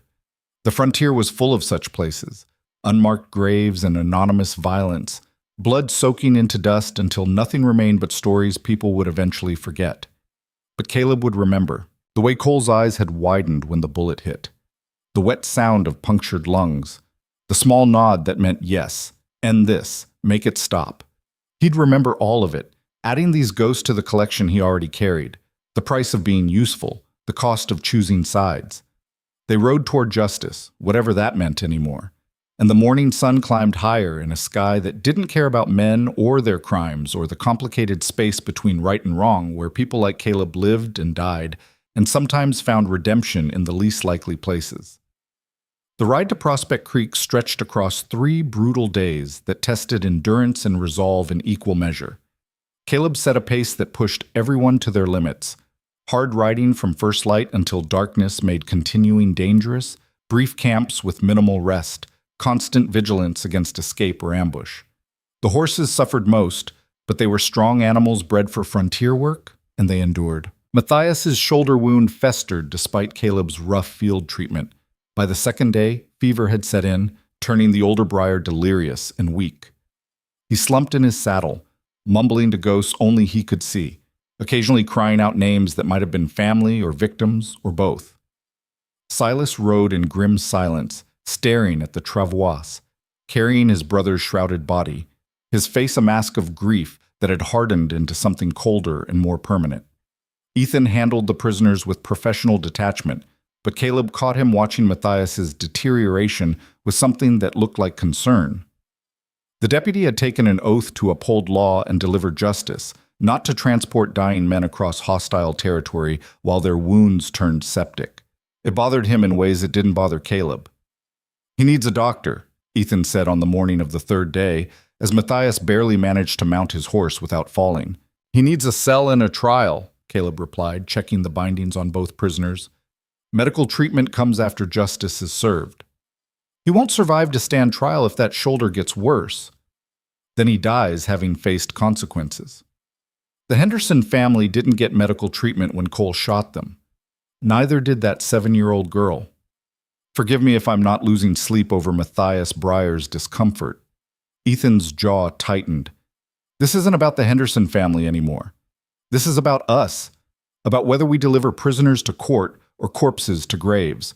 There's a difference between justice and revenge. Caleb turned to face him fully, and in the morning light his expression was hard as the surrounding stone. Is there? Because from where I'm standing, justice is just revenge we've agreed to call something prettier. We dress it up in courtrooms and legal procedures, but in the end, it's still about making people suffer for what they've done. The only difference is who gets to decide how much suffering is appropriate. You don't believe that. I believe that 3 years ago, I would have shot both these men in the canyon and slept fine afterward. The fact that I'm delivering them to your precious courts instead of leaving them for buzzards is the closest thing to mercy I'm capable of offering.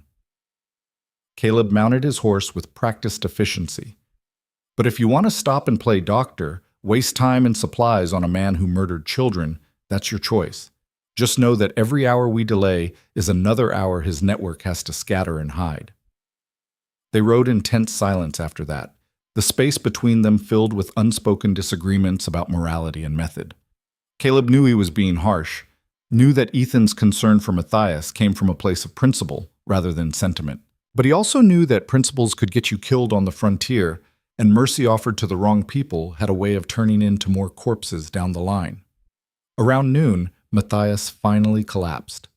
He'd been swaying in his saddle for miles, held upright more by rope and stubborn pride than actual consciousness. When he fell, it was sudden and complete. One moment riding, the next moment hitting the ground hard enough to knock what little breath he had left from his lungs. Silas cried out, trying to dismount despite his hobbled ankles. "Matt, somebody help him!" Caleb reined in, studying the fallen man with clinical detachment. Matthias lay motionless in the dust, his face gray and slick with fever sweat. His breathing was shallow and rapid. The shoulder wound had soaked through the makeshift bandaging, leaving dark stains on his shirt.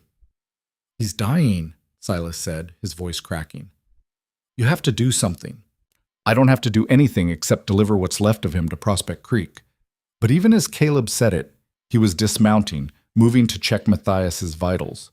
The older Briar's pulse was thready and weak. His skin burned with fever. Without proper medical intervention, he'd be dead within hours. Ethan joined him, kneeling in the dust. "There's a homestead about 5 miles east. Passed it on my way south 3 months ago. Farmer named Hutchins and his wife. She's got medical training, used to be a nurse before they moved out here. 5 miles off our route. That's half a day lost. It's also Matthias's only chance of surviving to trial." Ethan met Caleb's eyes. "I know what you think of him, what you think he deserves. But we're not executioners. We're delivering him to justice, and justice requires he be alive to face it." Caleb looked between the unconscious outlaw, the desperate brother, and the lawman whose principles were showing stress fractures under the weight of frontier reality. He could refuse, could insist they continue to Prospect Creek and let nature take its course with Matthias. Nobody would blame him. The man was a confessed child killer, and the world would arguably be better off without him. But Ethan would blame him. And more importantly, Caleb would know. Would carry the knowledge that he'd let a man die, not from necessity, but from calculated indifference. It was a small distinction, maybe meaningless to most people, but it was the line between being the man he'd been 5 years ago and the man he'd been trying to become. "Fine," Caleb said finally. "We go to Hutchins. But if Matthias dies anyway, that's on him, not us, and we don't waste more than 1 day on this. Trial or no trial, we have a network to dismantle."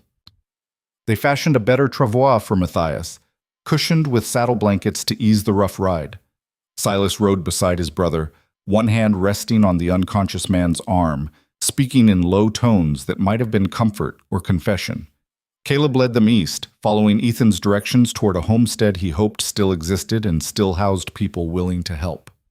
The Hutchins place materialized out of the prairie like a mirage-given substance. A solid cabin with glass windows, a well-tended garden, a barn that looked recently painted.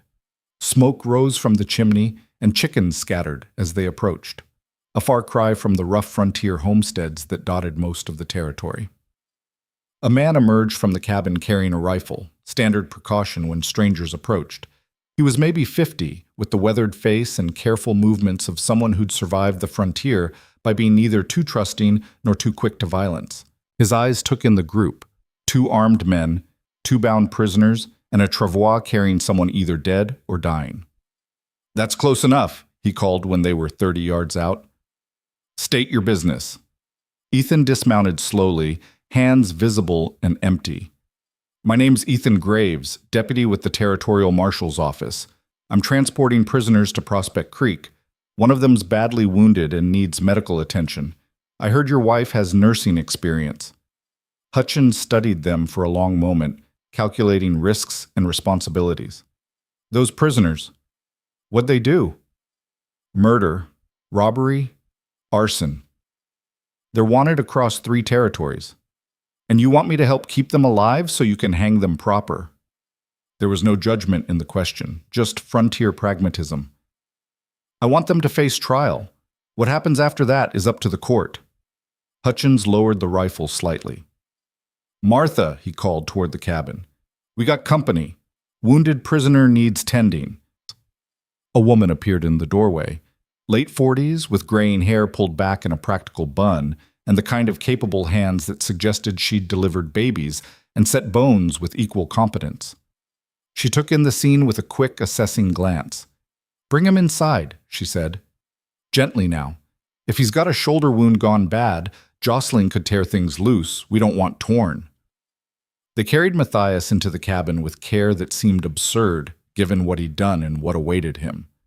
The interior was clean and well-ordered, with the kind of details that spoke of a woman's touch.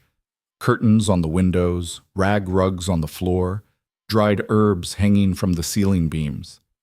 They laid Matthias on a table that Martha cleared with efficient movements. "Out," she said, examining the wound. "Everyone except you."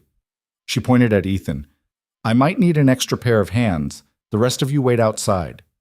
Caleb retreated to the porch with Hutchins and Silas. The middle Briar sat with his back against the cabin wall, hands still bound, staring at nothing with hollow eyes.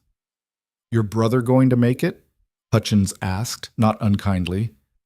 Don't know if it matters." Silas's voice was flat. "Even if he lives, he's headed for a rope or a cell. Maybe dying here would be kinder." "Maybe, but that's not for us to decide." Hutchins pulled out a pipe, began packing it with methodical precision. "What'd you boys do that's got the law chasing you clear across the territory?" Silas was quiet for so long that Caleb thought he wouldn't answer. Then, in a voice barely above a whisper, he said, "We killed a family, farmer and his wife, and 2 little girls. Burned their house after we shot them. All for $40 and a horse." Hutchins' hand stilled on the pipe. "That the Henderson family up near Silver Creek?" "You heard about it." "Everyone's heard about it.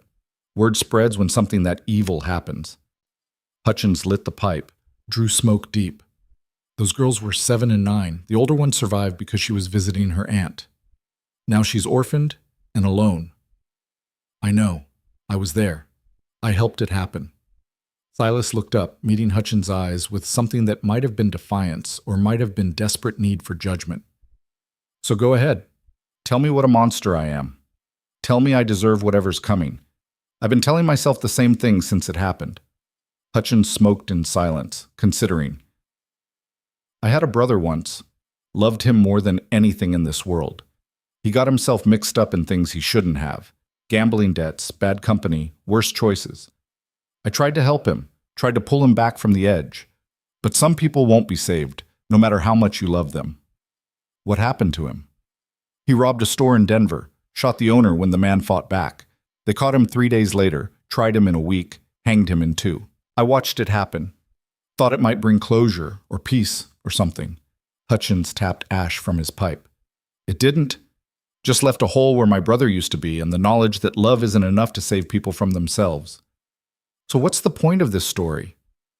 "Point is, you can't undo what's done. Can't bring those girls back or erase that family's suffering. All you can do is face what you've done and accept that consequences don't care about regret." Hutchins stood, moved to the porch railing. "Your brother in there might die. Might live to hang. Either way, the Henderson family is still dead. Nothing changes that. But how you face what's coming, whether you run from it or stand up to it, that's the only choice you've got left." Caleb listened from his position leaning against the cabin wall, saying nothing. The conversation didn't require his input, and he found himself oddly moved by Hutchins' plain-spoken wisdom. The frontier produced men like this, hardened by experience but not broken by it, capable of seeing evil clearly while still acknowledging the complicated humanity behind it. Inside the cabin, Martha worked on Matthias with the focused intensity of someone who'd done this work before. Through the open door, Caleb could see her cleaning the wound, packing it with something that made Matthias, semi-conscious now, groan in pain. Ethan assisted with steady hands, holding things when asked, providing leverage when needed. An hour passed. Then 2. The sun tracked across the sky, indifferent to human suffering and surgical intervention alike. Caleb cleaned his guns out of habit, checked their horses, inventoried supplies. Silas sat motionless, locked in whatever private hell guilt and grief created. Hutchins smoked and watched the horizon with the patience of a man accustomed to waiting. Finally, Martha emerged, wiping blood-stained hands on a cloth. "He'll live, probably. The wound was infected worse than I've seen in years. Surprised he made it this far. I've cleaned it, packed it with herbs to fight the infection, and stitched what needed stitching. He needs rest, fluids, and careful monitoring for the next week at least. We don't have a week, Caleb said. We're already behind schedule. Then you'll be transporting a corpse instead of a prisoner, because that man moves before he's ready, and the wound will reopen, the infection will spread, and he'll die slow and ugly. Martha's tone brooked no argument. I've done what I can. The rest is up to you and whatever merciful instincts you might possess. Ethan joined them on the porch, his shirt spotted with blood that wasn't his. She's right. Moving him now would undo everything she just did. We need to give him at least a few days to stabilize. Days we don't have, Caleb repeated. Every hour we sit here is another hour the Briar's network has to prepare. Jimmy in Broken Ridge, the fences, the informants, they're all still out there, probably already hearing rumors that something went wrong. So what do you suggest? Tie Matthias to a horse and let him bleed out on the trail? I suggest we make practical decisions based on mission priorities rather than emotional ones based on misplaced sympathy. Caleb's voice was level, but underneath ran frustration at delays and complications. We came here to dismantle the Briar organization. Matthias is a means to that end, not the end itself. If he dies, Silas can provide the same information. Maybe not as detailed, but sufficient. Silas looked up sharply. You cold bastard. That's my brother in there fighting for his life, and you're calculating whether he's worth saving based on his utility? Yes. That's exactly what I'm doing, because sentiment doesn't catch criminals or prevent future murders. Results do. Caleb met Silas's furious gaze without flinching. Your brother killed children. I'm trying to stop others from doing the same. If that requires letting Matthias die to maintain operational momentum, then that's what I'll do. Welcome to frontier justice. It's not pretty, but it's honest. That's not justice. That's murder by neglect. No, what happened to the Henderson family was murder. This is triage. Ethan stepped between them before the argument could escalate further. Enough. Both of you. He turned to Martha. How long until he can travel safely? Your honest assessment. She considered. 3 days minimum, 5 would be better, a week would be ideal. 3 days, Ethan said firmly. We'll stay 3 days. Give Matthias time to stabilize, let our horses rest, resupply properly. Then we continue to Prospect Creek at whatever pace his condition allows. That's a mistake, Caleb said. It's my decision. You signed on as tracker and shooter, not commander. I'm still the law here, and I'm making a lawful decision about the treatment of prisoners in my custody. The two men stared at each other across a divide that had been growing since Ashwood. Ethan still believed in procedure and principle, in doing things right even when right was inefficient. Caleb had long ago traded those beliefs for pragmatism and results. 3 years of dentistry hadn't changed that fundamental difference, just buried it under professional courtesy. Fine, Caleb said finally. 3 days. But when this delay costs us, when informants scatter and evidence disappears because we wasted time on a dying murderer, remember, this was your choice. He stalked off toward the barn, needing distance from decisions he disagreed with and people whose morality he couldn't quite share anymore. The 3 days at the Hutchins homestead passed in strange suspension between urgency and waiting. Martha tended Matthias with the impersonal competence of a nurse who'd learned to separate patients from their crimes. The fever broke on the second day, leaving the older Briar weak but lucid. Silas sat vigil beside his brother, speaking in low tones about childhood and choices and the paths that had led them here. Ethan helped Hutchins with chores, mending fence, splitting wood, the kind of honest labor that settlers performed daily to carve civilization from wilderness. The deputy seemed to find comfort in the routine, in work that produced visible results and demanded nothing more complicated than sweat and attention. Caleb spent the time alone, checking their back trail for pursuit, maintaining weapons and gear, preparing for the final push to Prospect Creek. He avoided the cabin and the complicated emotions it contained: guilt, grief, redemption, all the messy human feelings he'd spent years learning to suppress. Better to stay focused on practical matters. Better to remember that sentiment was a luxury men like him couldn't afford. On the evening of the second day, Hutchins found him cleaning his rifle in the barn. Mind if I ask you something? the farmer said, settling onto a hay bale with the ease of a man comfortable in his own skin. Depends on the question. What's your stake in all this? Ethan's law. He's doing his job, following his oath. But you don't wear a badge, don't talk like someone who believes in courtrooms and legal procedure. So why hunt the briars? Caleb continued working on the rifle, the repetitive motion soothing. The deputy needed a tracker. I had skills he could use. He made it worth my while. That's the practical answer. What's the real one? The practical answer is the real one. Bullshit, Hutchins said it mildly, without heat. A man who only cared about money wouldn't have given Cole Breyer that mercy shot, wouldn't have agreed to delay for Matthias's medical treatment, even though he disagreed with the decision. You've got personal stakes in this, whether you admit it or not.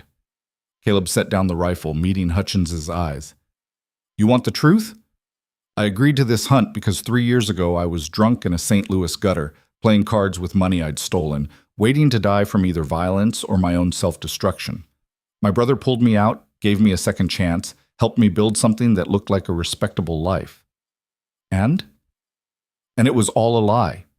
The dentistry, the clean living, the pretense at being someone decent, all of it was just me hiding from what I actually am. Then Ethan showed up offering me a chance to use my real skills for something that mattered, a chance to stop lying and start being useful. Caleb's laugh was bitter. So yeah, I've got stakes. I'm trying to figure out if a bad man can do good work, or if we're all just what we are, regardless of the choices we make. Hutchins was quiet for a moment, absorbing this. My brother asked me something similar before they hanged him.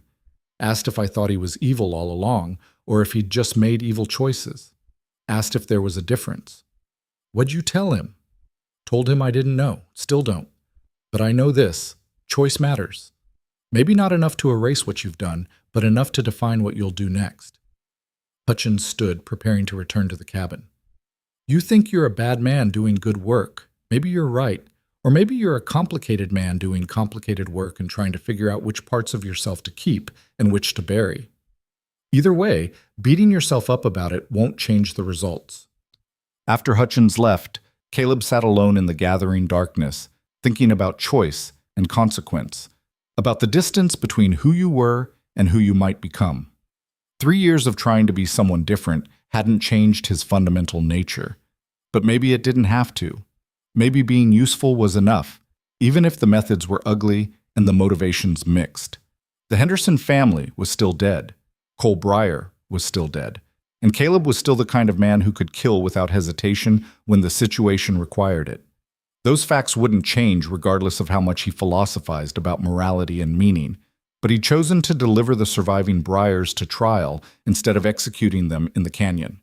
Chosen to help Matthias survive despite believing it was strategically foolish. Chosen, in small ways, to be slightly better than the worst version of himself. Maybe that was enough. Maybe it had to be. On the third morning, Martha declared Matthias fit for careful travel. The older Breyer was still weak, still in pain, but the infection had retreated and the wound was healing cleanly. He could ride if they took it slow and stopped frequently. Thank you, Matthias said to Martha, as they prepared to leave, for saving my life when you had no reason to. I had reason, she replied, checking his bandages one final time. I took an oath once to heal whoever needed healing, regardless of who they were or what they'd done. That oath doesn't expire just because the patient's a criminal. Still, most people would have let me die. Most people aren't worth being. Martha stepped back, satisfied with her work. You'll hang or rot in prison for what you've done, but you'll do it alive, having faced justice proper. That's more than your victims got. They left the Hutchins homestead with supplies replenished and horses rested. Hutchins refused payment for the medical care and hospitality, saying only that helping the law was its own reward. Martha gave them additional bandages and herbs for the remainder of the journey, along with stern instructions about wound care that she directed at Ethan, clearly not trusting Caleb to prioritize medical concerns over operational efficiency. The final leg to Prospect Creek took 2 more days at the careful pace Matthias's condition required. They crossed open prairie and scattered pine forests, following established trails that showed signs of increasing traffic as they approached civilization. Other travelers passed them. freight wagons, cowboys, a circuit preacher on a tired mule. And each time Caleb cataloged faces and reactions, watching for anyone who showed too much interest in their bound prisoners. No one interfered. The frontier had learned to mind its own business where law enforcement was concerned. People saw the prisoners, noted Ethan's badge when he wore it openly, and continued on their way without question. Whatever justice was being served wasn't their concern. Prospect Creek appeared on the horizon like a promise of civilization kept. A proper town with a main street, two-story buildings, a church steeple visible above the roof lines. Bigger than Ashwood, more established than Broken Ridge, it represented the frontier's awkward transition from settlement to society. The marshal's office sat near the center of town, a solid stone building that doubled as courthouse and jail. Ethan rode straight there, leading their small procession with visible relief. They'd made it. Prisoners delivered, mission accomplished, justice about to be served through proper legal channels. Marshal Thomas Wickham emerged as they dismounted, a broad man in his 50s with a salt and pepper beard and eyes that had seen enough frontier violence to recognize it in others. He took in the scene with professional assessment. 2 bound prisoners, one clearly wounded, a corpse on a travois, and a deputy who looked like he'd aged 5 years and 3 weeks. "Ethan," Wickham said, his voice carrying the gravelly texture of a lifetime smoker. "Glad to see you breathing. Had word you were tracking the Briars. Didn't expect you to actually catch them." "Couldn't have done it alone," Ethan gestured to Caleb. "This is Caleb Rourke, tracker and shooter I hired for the hunt. Best I've ever worked with." Wickham's eyes shifted to Caleb, and something flickered in them. Recognition, maybe, or the professional assessment of one dangerous man acknowledging another. Rourke. That name's familiar. "Common enough name on the frontier," Caleb said easily. "Lots of Rourkes wandering around making trouble or stopping it, depending on the day." "I suppose." Wickham didn't look entirely convinced, but he let it pass. "Let's get these prisoners secured. Then you can brief me on everything that happened." They transferred Matthias and Silas to cells with efficiency born of experience. The jail was clean and secure, with iron bars and stone walls that promised no easy escape. Martha's medical work had kept Matthias alive, but he still moved like a man half dead, collapsing onto the cell's narrow cot with visible relief. Silas took the neighboring cell without resistance, his earlier defiance replaced by hollow acceptance. He sat on the edge of his cot, staring at the bars that would define his world for however long he had left before trial and sentencing. Cole's body was transferred to the undertaker's establishment 3 doors down. Evidence for the trial, but also a brother who deserved burial eventually, regardless of what he'd done in life. In Wickham's office, Ethan laid out everything: the tracking, the surveillance, the confrontation in the canyon, the information extracted during transport. He presented his notebook with its detailed documentation of the Briar network: names, locations, criminal activities spanning 2 years. A comprehensive map of an organization that had terrorized the territory and could now be systematically dismantled. Wickham listened with the patient attention of a man who understood that good law enforcement required thorough documentation. When Ethan finished, the marshal leaned back in his chair, processing implications. "This is solid work," he said finally. "With this information, we can arrest at least a dozen accomplices, recover stolen property, probably prevent future crimes. The territorial governor will be pleased." "The credit goes to Caleb," Ethan said. "Without his tracking skills and tactical planning, we'd never have found them. And without his willingness to do what needed doing, we'd probably both be dead." "About that," Wickham's gaze shifted to Caleb. "Ethan's report says you killed Cole Briar in the canyon. Self-defense?" "He drew on me. I was faster. Simple as that." "And the mercy shot afterward? When he was already dying?" Caleb met the marshal's eyes without flinching. "He'd taken a lung shot. Would have died slow, drowning in his own blood. I ended it quick. If that's murder in your jurisdiction, charge me. If it's mercy, accept it and move on." Wickham studied him for a long moment. "In my jurisdiction, we prefer taking outlaws alive for trial. But we also recognize that frontier justice sometimes requires immediate decisions that can't wait for courts and lawyers. Given the circumstances, I'm ruling it justified use of force. No charges." Generous of you. Practical. You did good work, and I'm not about to punish someone for helping my deputy succeed where others failed. Wickham pulled out a lockbox from his desk drawer, counted out bills with methodical precision. $2,000, as agreed. Payment for the capture of the Breyer brothers and their network intelligence. He pushed the money across the desk. Caleb took it without counting, a show of trust, or perhaps just indifference to wealth that had never motivated him anyway. The money was nice, but it wasn't why he'd agreed to hunt. He still wasn't entirely sure what had motivated him, beyond the desire to be useful and the need to stop lying about what he was. There's also the matter of your amnesty, Wickham continued. Ethan mentioned you had prior complications that needed resolving. The Territorial Governor's Office has authorized me to issue a full pardon for any crimes committed under your previous identity, whatever that might have been. Clean slate, no questions asked. He slid a document across the desk, official paper with official seals, granting Caleb Rourke complete legal absolution for past acts in exchange for services rendered to territorial law enforcement. It was exactly what Ethan had promised back in Ashwood when this had all begun. Caleb stared at the document, feeling its weight without touching it. Absolution. Forgiveness. The chance to actually become the respectable person he'd been pretending to be. What if I don't want it? He heard himself ask. Both Wickham and Ethan looked at him in surprise. What do you mean? Ethan said.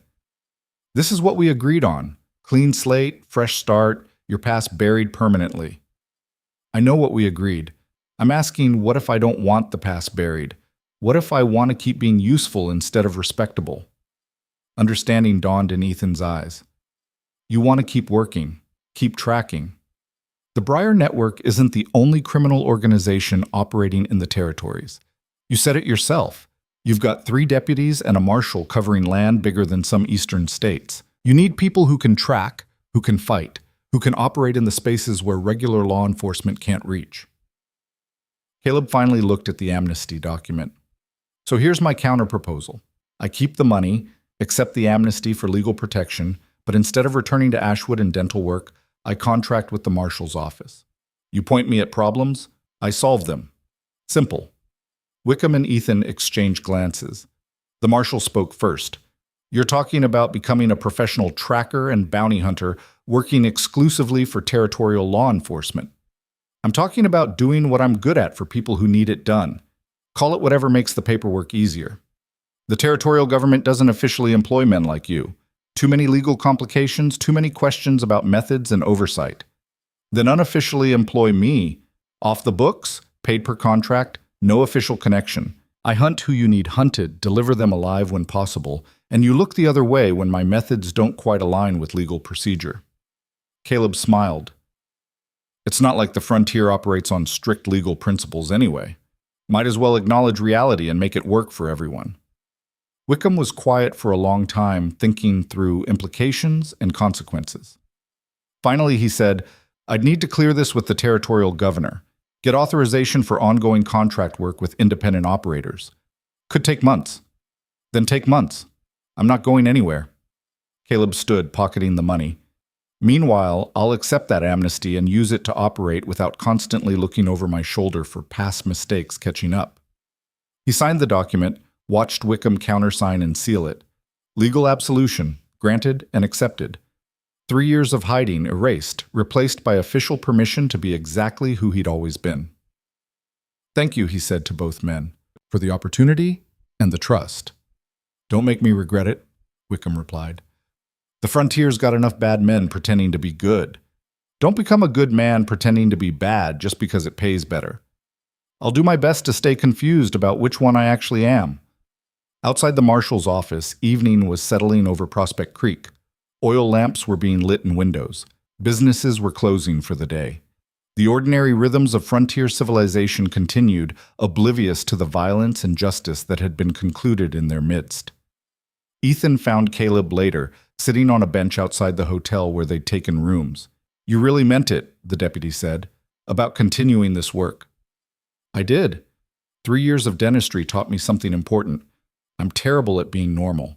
Might as well be good at being useful instead. What about your brother? Samuel's going to be disappointed when you don't come home. Samuel's going to be relieved I found something that doesn't involve whiskey and self-destruction. He'll understand. Caleb stretched, feeling the ache of weeks in the saddle and days of tension. Besides, I'll visit, write letters, maintain family connections. I'm not disappearing, just finally admitting what I'm suited for.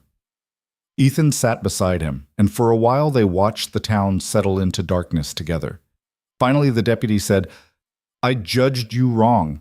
Back in Ashwood, I thought you were just a broken man looking for redemption. But you're not broken. You're just complicated. We're all complicated. I'm just honest about it. You killed Cole without hesitation, let Matthias almost die from indifference, used violence and intimidation like tools in a kit. Most men would be haunted by that. Most men aren't very good at frontier justice. Lucky for you, I'm not most men. Ethan smiled despite himself. Lucky for someone, anyway. I'm still deciding who.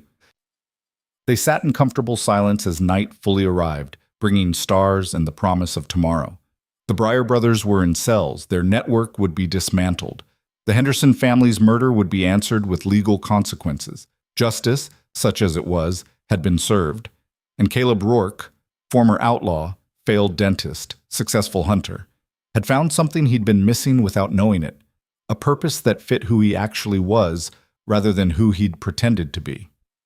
The frontier stretched vast and violent around them, full of men who needed catching and crimes that needed solving. Somewhere out there, new monsters were being born, new victims were being created, new opportunities for useful men to make a difference. Caleb would be ready when the call came, not because he was good or noble or righteous, but because he was capable and willing and finally honest about both. That would have to be enough, for him and for the frontier that needed men like him, whether it wanted to admit it or not. The trial of Matthias and Silas Breyer began 3 weeks later in the Prospect Creek Courthouse, a timber frame building that doubled as town hall and territorial court during the circuit judge's quarterly visits. Judge Harrison Blackwell presided, a stern man in his 60s who'd spent 30 years bringing law to lawless places and had developed a reputation for fairness tempered by frontier pragmatism. He didn't tolerate nonsense, didn't accept excuses, and didn't waste time on legal theatrics when facts spoke clearly enough. Caleb attended the first day out of curiosity and obligation.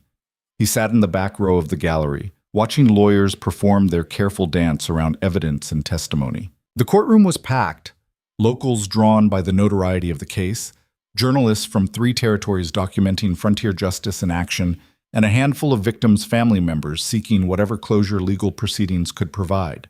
Among them was Catherine Henderson, the 16-year-old who'd survived her family's murder by accident of timing. She sat in the front row with her aunt, a thin woman with prematurely gray hair and eyes that had seen too much grief too young. Catherine's face was blank, carefully composed, but her hands twisted a handkerchief into knots while testimony detailed how her parents and sisters had died. The prosecution's case was overwhelming. Ethan testified about tracking the Breyers, the confrontation in the canyon, the confessions extracted during transport. Marshal Wickham presented the documented evidence, Matthias's detailed accounting of crimes and accomplices, Silas's confirmation of key facts, the physical evidence recovered from their camp. The defense attorney, a young lawyer from the territorial capital appointed to ensure fair representation, could only argue for mercy in sentencing, not innocence. Matthias took the stand on the second day. He'd recovered from his shoulder wound enough to sit upright and speak clearly, though he still moved with visible pain. The prosecutor led him through a recounting of the Henderson murders, forcing him to describe in detail what had happened that evening. Cole wanted more money, Matthias said, his voice steady but hollow. The farmer gave us what he had, $40. But Cole insisted there had to be more. He started searching the house, tearing through rooms. Mrs. Henderson tried to stop him, tried to protect her home and her children. And Cole, he shot her, just turned and shot her like she was nothing. And what did you do? The prosecutor asked. I told him to stop, ordered him to stop, but everything was chaos. Silas was shooting at the farmer. The house was burning from a knocked-over lamp. The children were screaming. By the time I regained control, they were all dead. You could have stopped it. You were the leader. You had a gun. You could have shot your own brother to prevent the massacre. Matthias closed his eyes. I could have. I should have. But he was my brother, and in that moment, I chose family over strangers. I chose wrong. And the 7-year-old girl. Tell the court about her. She was hiding under a bed. Cole found her, dragged her out. She was begging for her mother, begging us not to hurt her. I told Cole to let her go, told him we didn't kill children, that we had to draw a line somewhere. But Cole said no witnesses, and Matthias's voice broke. He shot her while she cried for her mother, and I did nothing to stop it because I'd already chosen my family over doing what was right. The courtroom was silent except for the sound of Catherine Henderson's quiet sobbing. Her aunt held her close, both women crying for family that would never come back, for innocence destroyed by men who'd valued $40 more than 4 lives. Caleb watched Matthias on the stand, saw the genuine remorse, the authentic guilt, the weight of consequences finally settling onto shoulders that had carried them poorly. The older Briar wasn't lying. He truly regretted what had happened. But regret didn't resurrect the dead, didn't undo trauma, didn't balance scales that had been tipped irreversibly toward tragedy. The jury deliberated for less than an hour. They returned with guilty verdicts on all counts. 4 counts of murder, arson, robbery, and a litany of lesser charges spanning 2 years of criminal activity. Judge Blackwell accepted the verdicts without comment, then moved directly to sentencing. Matthias Briar, Silas Briar, you have been found guilty by a jury of your peers of crimes so heinous they defy adequate description. You murdered an innocent family, a farmer trying to protect his home, a mother trying to shield her children, 2 young girls whose only crime was being born to parents you decided to rob. You burned their home. You left a 16-year-old girl orphaned and traumatized, and you did all of this for $40 and a horse. Judge Blackwell's voice was level, but underneath ran cold fury barely contained. The law provides specific penalties for murder. Normally, I would sentence you both to death by hanging, carried out within 30 days. However, this court must also consider cooperation with law enforcement. Marshal Wickham's testimony indicates that you provided extensive information about your criminal network, information that has already led to multiple arrests and the recovery of stolen property. This cooperation demonstrates at least minimal respect for law and order. He paused, letting the courtroom absorb his words. Therefore, I am offering you a choice. You can accept the death penalty, hanging within 30 days, quick and relatively merciful. Or you can accept life imprisonment with hard labor in the territorial prison, where you will spend every remaining day of your miserable lives paying for what you've done through work that benefits the society you victimized. If you choose prison, you will never be eligible for parole, never see freedom again, never know anything except stone walls and hard labor, until death claims you naturally. The courtroom erupted in murmurs. This was unusual. Judges didn't typically offer condemned men choices, but Blackwell was making a point, forcing the Briars to actively choose their punishment, to participate in their own consequences. You have until morning to decide, Blackwell continued. Court will reconvene at 9 o'clock tomorrow for your final sentencing. Until then, you're remanded to custody. This court is adjourned. The gavel fell with finality. Caleb left the courthouse as crowds dispersed into the afternoon sunlight. He found Ethan outside, speaking with Catherine Henderson and her aunt. The deputy's face was composed, professional, but his eyes held the kind of careful sympathy that came from understanding grief without presuming to share it. Thank you, Catherine was saying, her voice stronger than Caleb expected, for catching them, for making sure they faced justice. It doesn't bring my family back, but it helps knowing they didn't just get away with it. I'm sorry we couldn't do more, Ethan replied. Sorry we couldn't prevent it in the first place. You can't prevent every evil in the world, deputy, but you stopped these particular evil men from hurting anyone else.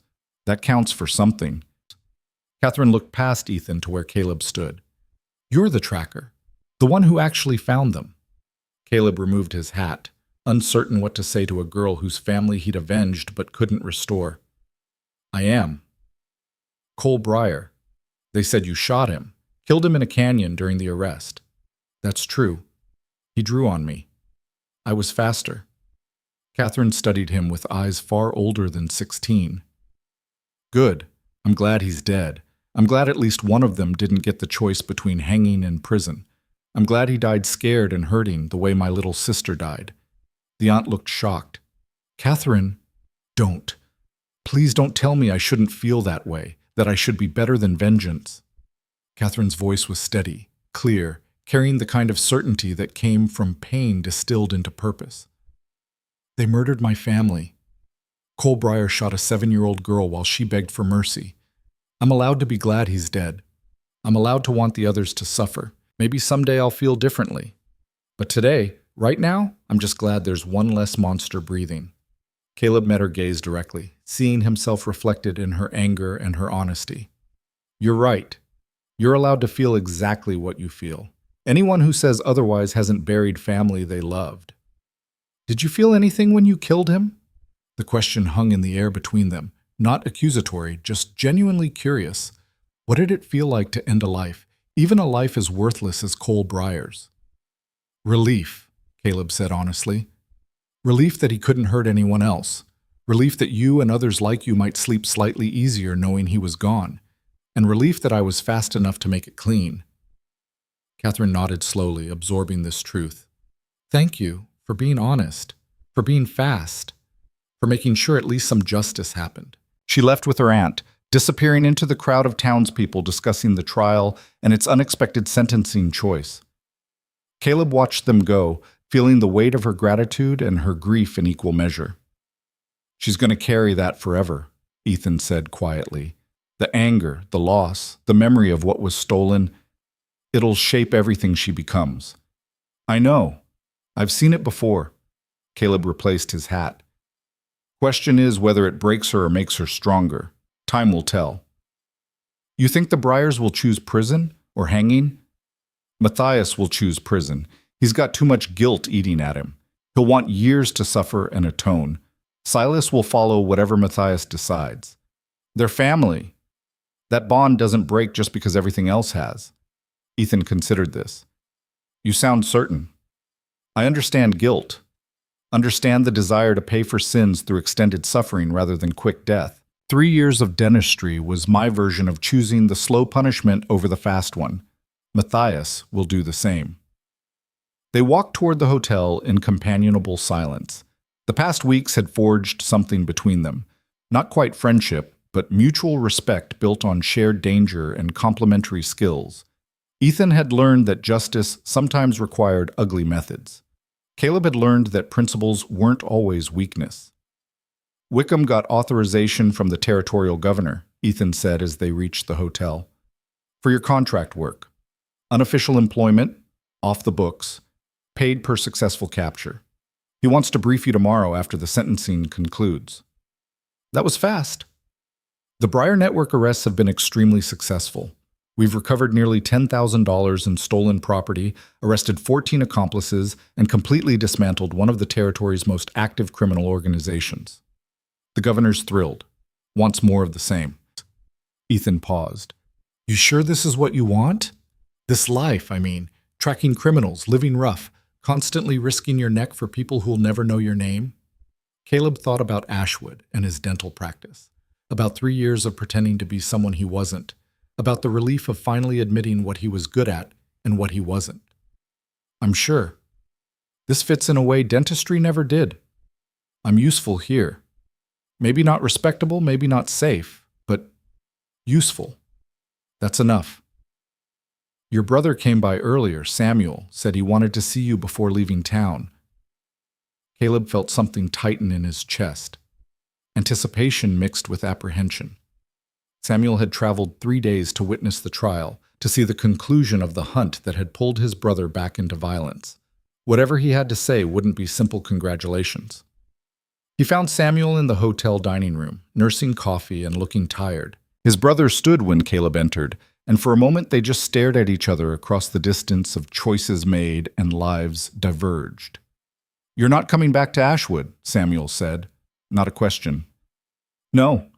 I've accepted contract work with the Territorial Marshal's office, tracking, hunting, same kind of work I did with the Breyers.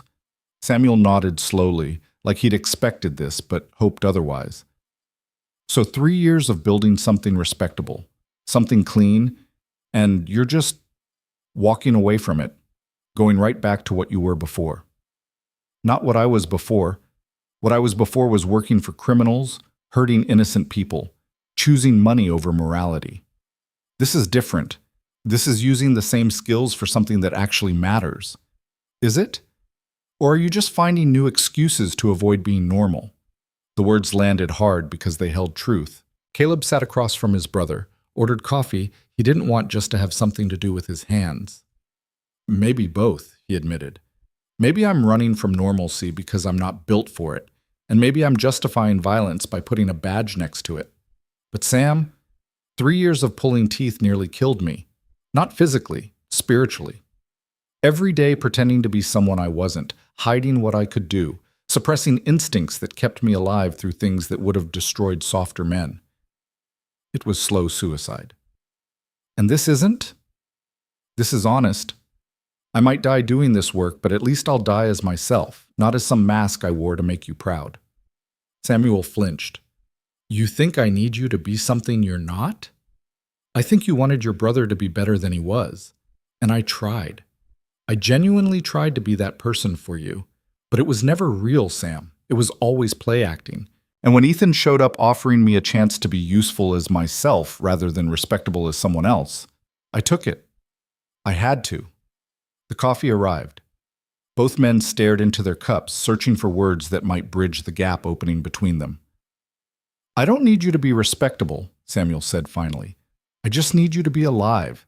And this work, hunting dangerous men across dangerous territory, that's a good way to end up dead in a canyon somewhere with nobody to bury you. Maybe, but at least it'll be honest death doing honest work. Better than drinking myself to death in St. Louis or putting a gun to my head one night when the pretending got too heavy. Those aren't the only options. For me, they are. Caleb met his brother's eyes. I know you don't understand. You've always been good at being normal. Deputy badge, steady work, community respect. That fits you perfectly. But it doesn't fit me. Never did. And trying to force the fit was destroying me piece by piece. Samuel was quiet for a long time, processing this truth he probably didn't want to accept. The man who walked into that canyon and shot Cole Breyer, that's who you really are? Part of who I am. Not the whole thing, but part of it. The part that's good at surviving, good at violence, good at doing ugly, necessary things without breaking. Caleb's voice softened. But the part that gave Cole the mercy shot, that helped save Matthias even when it was strategically stupid, that still writes you letters and worries about making you proud. That's real too. I'm both men, Sam. Always have been. The question was whether I'd keep lying about it. And you're done lying. Completely done. For better or worse, this is me. Take it or leave it, but at least it's honest. Samuel finished his coffee, set the cup down with deliberate care. I won't pretend to like this. Won't pretend I'm not terrified you'll get yourself killed doing work that doesn't require you to throw yourself into constant danger. But you're my brother, and I love you regardless of what you do for a living. So if this is what you need, if this is what keeps you alive and sane, then I'll support it. Even though you disagree with it. Even though I'd choose differently if it were me, but it's not me. It's you, and you get to decide what kind of life you can live with. Samuel stood, preparing to leave. Just promise me you'll be careful. Write when you can. Visit when possible. Don't disappear completely into the violence. I promise. Caleb stood as well, pulled his brother into a brief, fierce embrace. And Sam, thank you for pulling me out of St. Louis, for giving me those 3 years to figure out what I needed, for not giving up on me even when I was giving up on myself. That's what family does. We don't give up. We just adjust expectations and keep loving anyway. Samuel left the next morning, riding back toward Ashwood and the respectable life he'd built there. Caleb watched him go, feeling the bittersweet ache of connection maintained across distance and difference. They'd never be close the way brothers sometimes were. Their paths had diverged too fundamentally. But the bond remained, stretched thin but unbroken. The trial reconvened at 9 o'clock as promised. Judge Blackwell took his seat with the same stern presence, and the courtroom filled with spectators eager to hear how the Breyers would choose their fate. Matthias and Silas were brought in wearing shackles, both looking like they'd spent the night wrestling with demons only they could see. Matthias's face showed the exhaustion of a man who'd accepted his fate. Silas just looked broken. "Have you reached a decision regarding your sentencing?" Judge Blackwell asked. Matthias stood as straight as his chains allowed. "We have, Your Honor. We choose life imprisonment. We choose to spend whatever days we have left paying for what we've done through work and suffering. Hanging would be too quick, too merciful. We deserve years to remember, years to regret, years to understand the weight of what we took from the Henderson family and others we've hurt." "And you agree with this choice?" Blackwell asked Silas. "I do. My brother's right. We deserve the slow punishment. The hard road, we've earned it."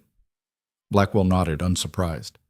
"Then by the power vested in me by the territorial court system, I sentence you both to life imprisonment with hard labor at the territorial prison in Rawlins.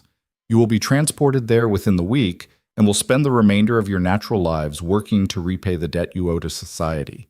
May your suffering be equal to the suffering you've caused, and may you find whatever redemption is available to men who've done what you've done." The gavel fell. The Bryars were led away to begin their journey toward a prison they'd never leave. The courtroom emptied slowly, people processing the conclusion of justice, imperfect and complicated, but concluded nonetheless. Catherine Henderson remained seated long after others had left, staring at the empty defendant's table. Caleb approached carefully, uncertain if his presence would comfort or disturb. "Is it enough?" she asked without looking at him. "Prison for life. Is that enough for what they took?" "No, nothing could be enough. But it's what justice looks like in a world where we can't resurrect the dead or undo trauma." Caleb sat in the row behind her. "They'll suffer. Every day in that prison, they'll remember what they did. That's something. My sister was 7. She loved drawing pictures of horses and flowers, used to make up songs about clouds. She'll never draw again, never sing again, never grow up and fall in love or have children or do anything because 3 men wanted $40. Catherine's voice broke. "How is their suffering in prison equal to that? It's not. It can't be. Mathematics don't work when you're trying to balance death against consequences." Caleb leaned forward, speaking quietly. "But here's what I know. Cole is dead. Matthias and Silas will spend decades in a cell remembering why. Their network is dismantled. The people who helped them are facing justice, and you're alive to carry your family's memory forward. It's not enough, but it's what we managed to salvage from something unsalvageable." Catherine turned to look at him finally, tears streaming down her young face. "What do I do now? How do I just keep living when everyone I loved is gone?" "One day at a time, one breath at a time.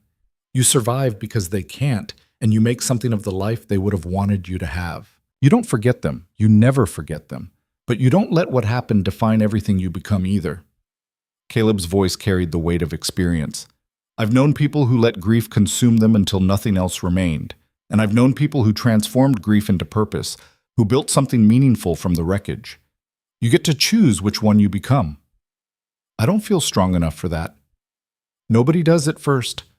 But strength builds through use, like muscles. You'll be stronger tomorrow than today, stronger next year than next month. It won't ever stop hurting completely, but you'll learn to carry the hurt without letting it crush you." Catherine wiped her eyes with the mangled handkerchief. "Will you keep doing this? Hunting bad men?" "I will." "Good. The world needs people willing to chase monsters. Needs people who won't let them hide in canyons and kill families without consequences." She stood, composing herself with visible effort. "Thank you, Mr. Rourke, for everything you did, for being honest about it, for treating my family's deaths like they mattered. They did matter. They do matter. I won't forget them either." She left with her aunt, walking out into sunlight that seemed too bright for the darkness they'd just left behind. Caleb remained in the empty courtroom thinking about justice and consequence, about 7-year-old girls who'd never draw horses again, about the complicated math of trying to balance scales that could never truly be balanced. Marshal Wickham found him there an hour later. "Wool gathering?" the marshal asked, settling into a nearby seat. "Processing. Same thing, different name. The Bryars are being transported to Rawlins tomorrow. 2 deputies escorting. Should arrive in about 10 days, barring complications." Wickham pulled out a folder, began reviewing contents. Meanwhile, we've arrested 13 members of their network using the information you helped extract. Recovered approximately $11,000 in stolen property and cash. Closed 17 unsolved robberies. The territorial governor is calling it the most successful law enforcement operation in 5 years. Congratulations. Credit goes to you and Ethan. You did the dangerous work. We're just cleaning up the results. Wickham set the folder aside. Which brings me to your contract. The governor's authorized ongoing employment under specific parameters. You work exclusively for territorial law enforcement, you operate at our direction on targets we identify, and you accept that your methods will be judged after the fact rather than supervised during operations. Meaning you'll disavow me if I go too far. Meaning we trust your judgment in the field and accept that frontier justice doesn't always align with courtroom procedure. But yes, if you commit acts we can't justify, we'll cut ties and let you face consequences alone. Wickham's tone was matter of fact. Is that acceptable? Perfectly acceptable. I wouldn't want it any other way. Good. Your first assignment, if you choose to accept it, involves a gang operating out of the Black Hills. They've been hitting mining operations, killing guards, stealing payrolls, disappearing into the mountains. Local law enforcement is outmatched. We need someone who can track them through difficult terrain and either capture or eliminate them. Caleb felt the familiar anticipation build, the prospect of useful work, of purpose aligned with capability. When do I leave? Week from today. That gives you time to resupply, rest, prepare. Ethan's agreed to partner with you again if you're amenable to working together. I am. He's competent and principled. Good combination for this work. Then it's settled. You'll both depart next Monday for the Black Hills. Payment is $3,000 on successful completion, plus expenses and ammunition. Questions? Just one. Why me? You could hire a dozen bounty hunters for what you're paying me. Wickham smiled grimly. Because bounty hunters work for themselves first, and law enforcement second. You, on the other hand, seem to have found something approximating a conscience alongside your considerable skills. You'll do ugly, necessary things, but you won't cross lines that shouldn't be crossed. That's rare. Worth investing in. They finalized details, signed contracts, established communication protocols for when Caleb was in the field, professional arrangements for professional work sanitized of the blood and violence that would inevitably follow. Caleb spent the next week preparing. He bought supplies, tested weapons, studied maps of the Black Hills region. He visited the local library, researched the mining operations being targeted, built mental profiles of the kind of men who'd choose those specific targets. Preparation was the difference between success and corpses, and he'd learned long ago to respect that difference. Ethan joined him on the third day, and they planned their approach together. The deputy had changed since Ashwood, grown harder, more willing to accept moral ambiguity, less certain that legal procedure could solve every problem. The frontier did that to idealistic men. Either it ground them down until they broke, or it tempered them into something stronger and more flexible. Ethan had chosen tempering. On his last evening before departure, Caleb sat in his hotel room writing letters. One to Samuel, explaining the new arrangement and promising regular contact. One to Dr. Marcus Chen, formally transferring ownership of the dental practice and thanking him for covering the work. One to Mrs. Grayson, including money for her son's dental care and hoping the boy's teeth gave him less trouble than life probably would. Closure. Final acknowledgement that the respectable life he'd built in Ashwood was finished, replaced by something that fit better even if it fit ugly. The knock on his door came around sunset. Caleb opened it to find a young boy, maybe 12, holding an envelope. "Man paid me to deliver this," the boy said. "Said you'd want to see it right away." Caleb tipped the boy generously, closed the door, and opened the envelope. Inside was a single sheet of paper with a brief message in careful handwriting. "Mr. Rourke, I wanted to thank you again for bringing justice to my family's killers. Watching them sentenced to life in prison doesn't erase the pain, but it helps knowing they'll never hurt anyone else the way they hurt us.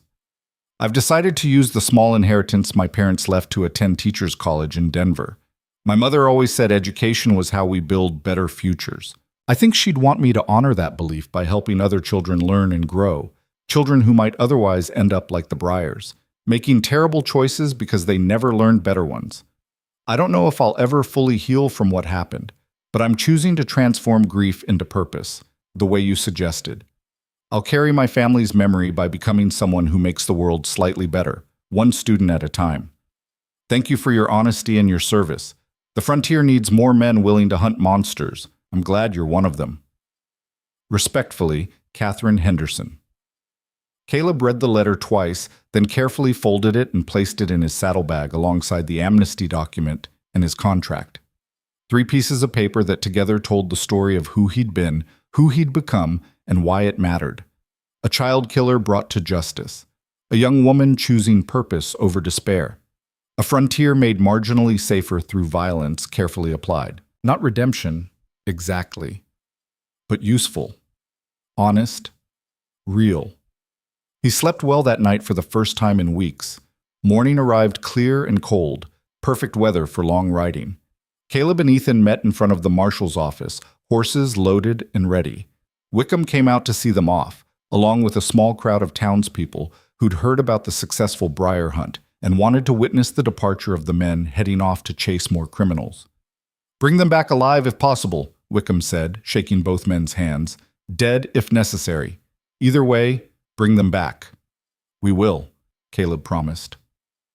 They rode out of Prospect Creek as the sun climbed above distant mountains, painting the landscape in shades of gold and shadow. Behind them, civilization continued its daily rhythms, trials concluding, families grieving, communities rebuilding. Ahead lay wilderness and danger, criminals hiding in mountains, and the work that Caleb had finally admitted he was born to do. "You ready for this?" Ethan asked as the town disappeared behind them. Caleb thought about everything that had led to this moment.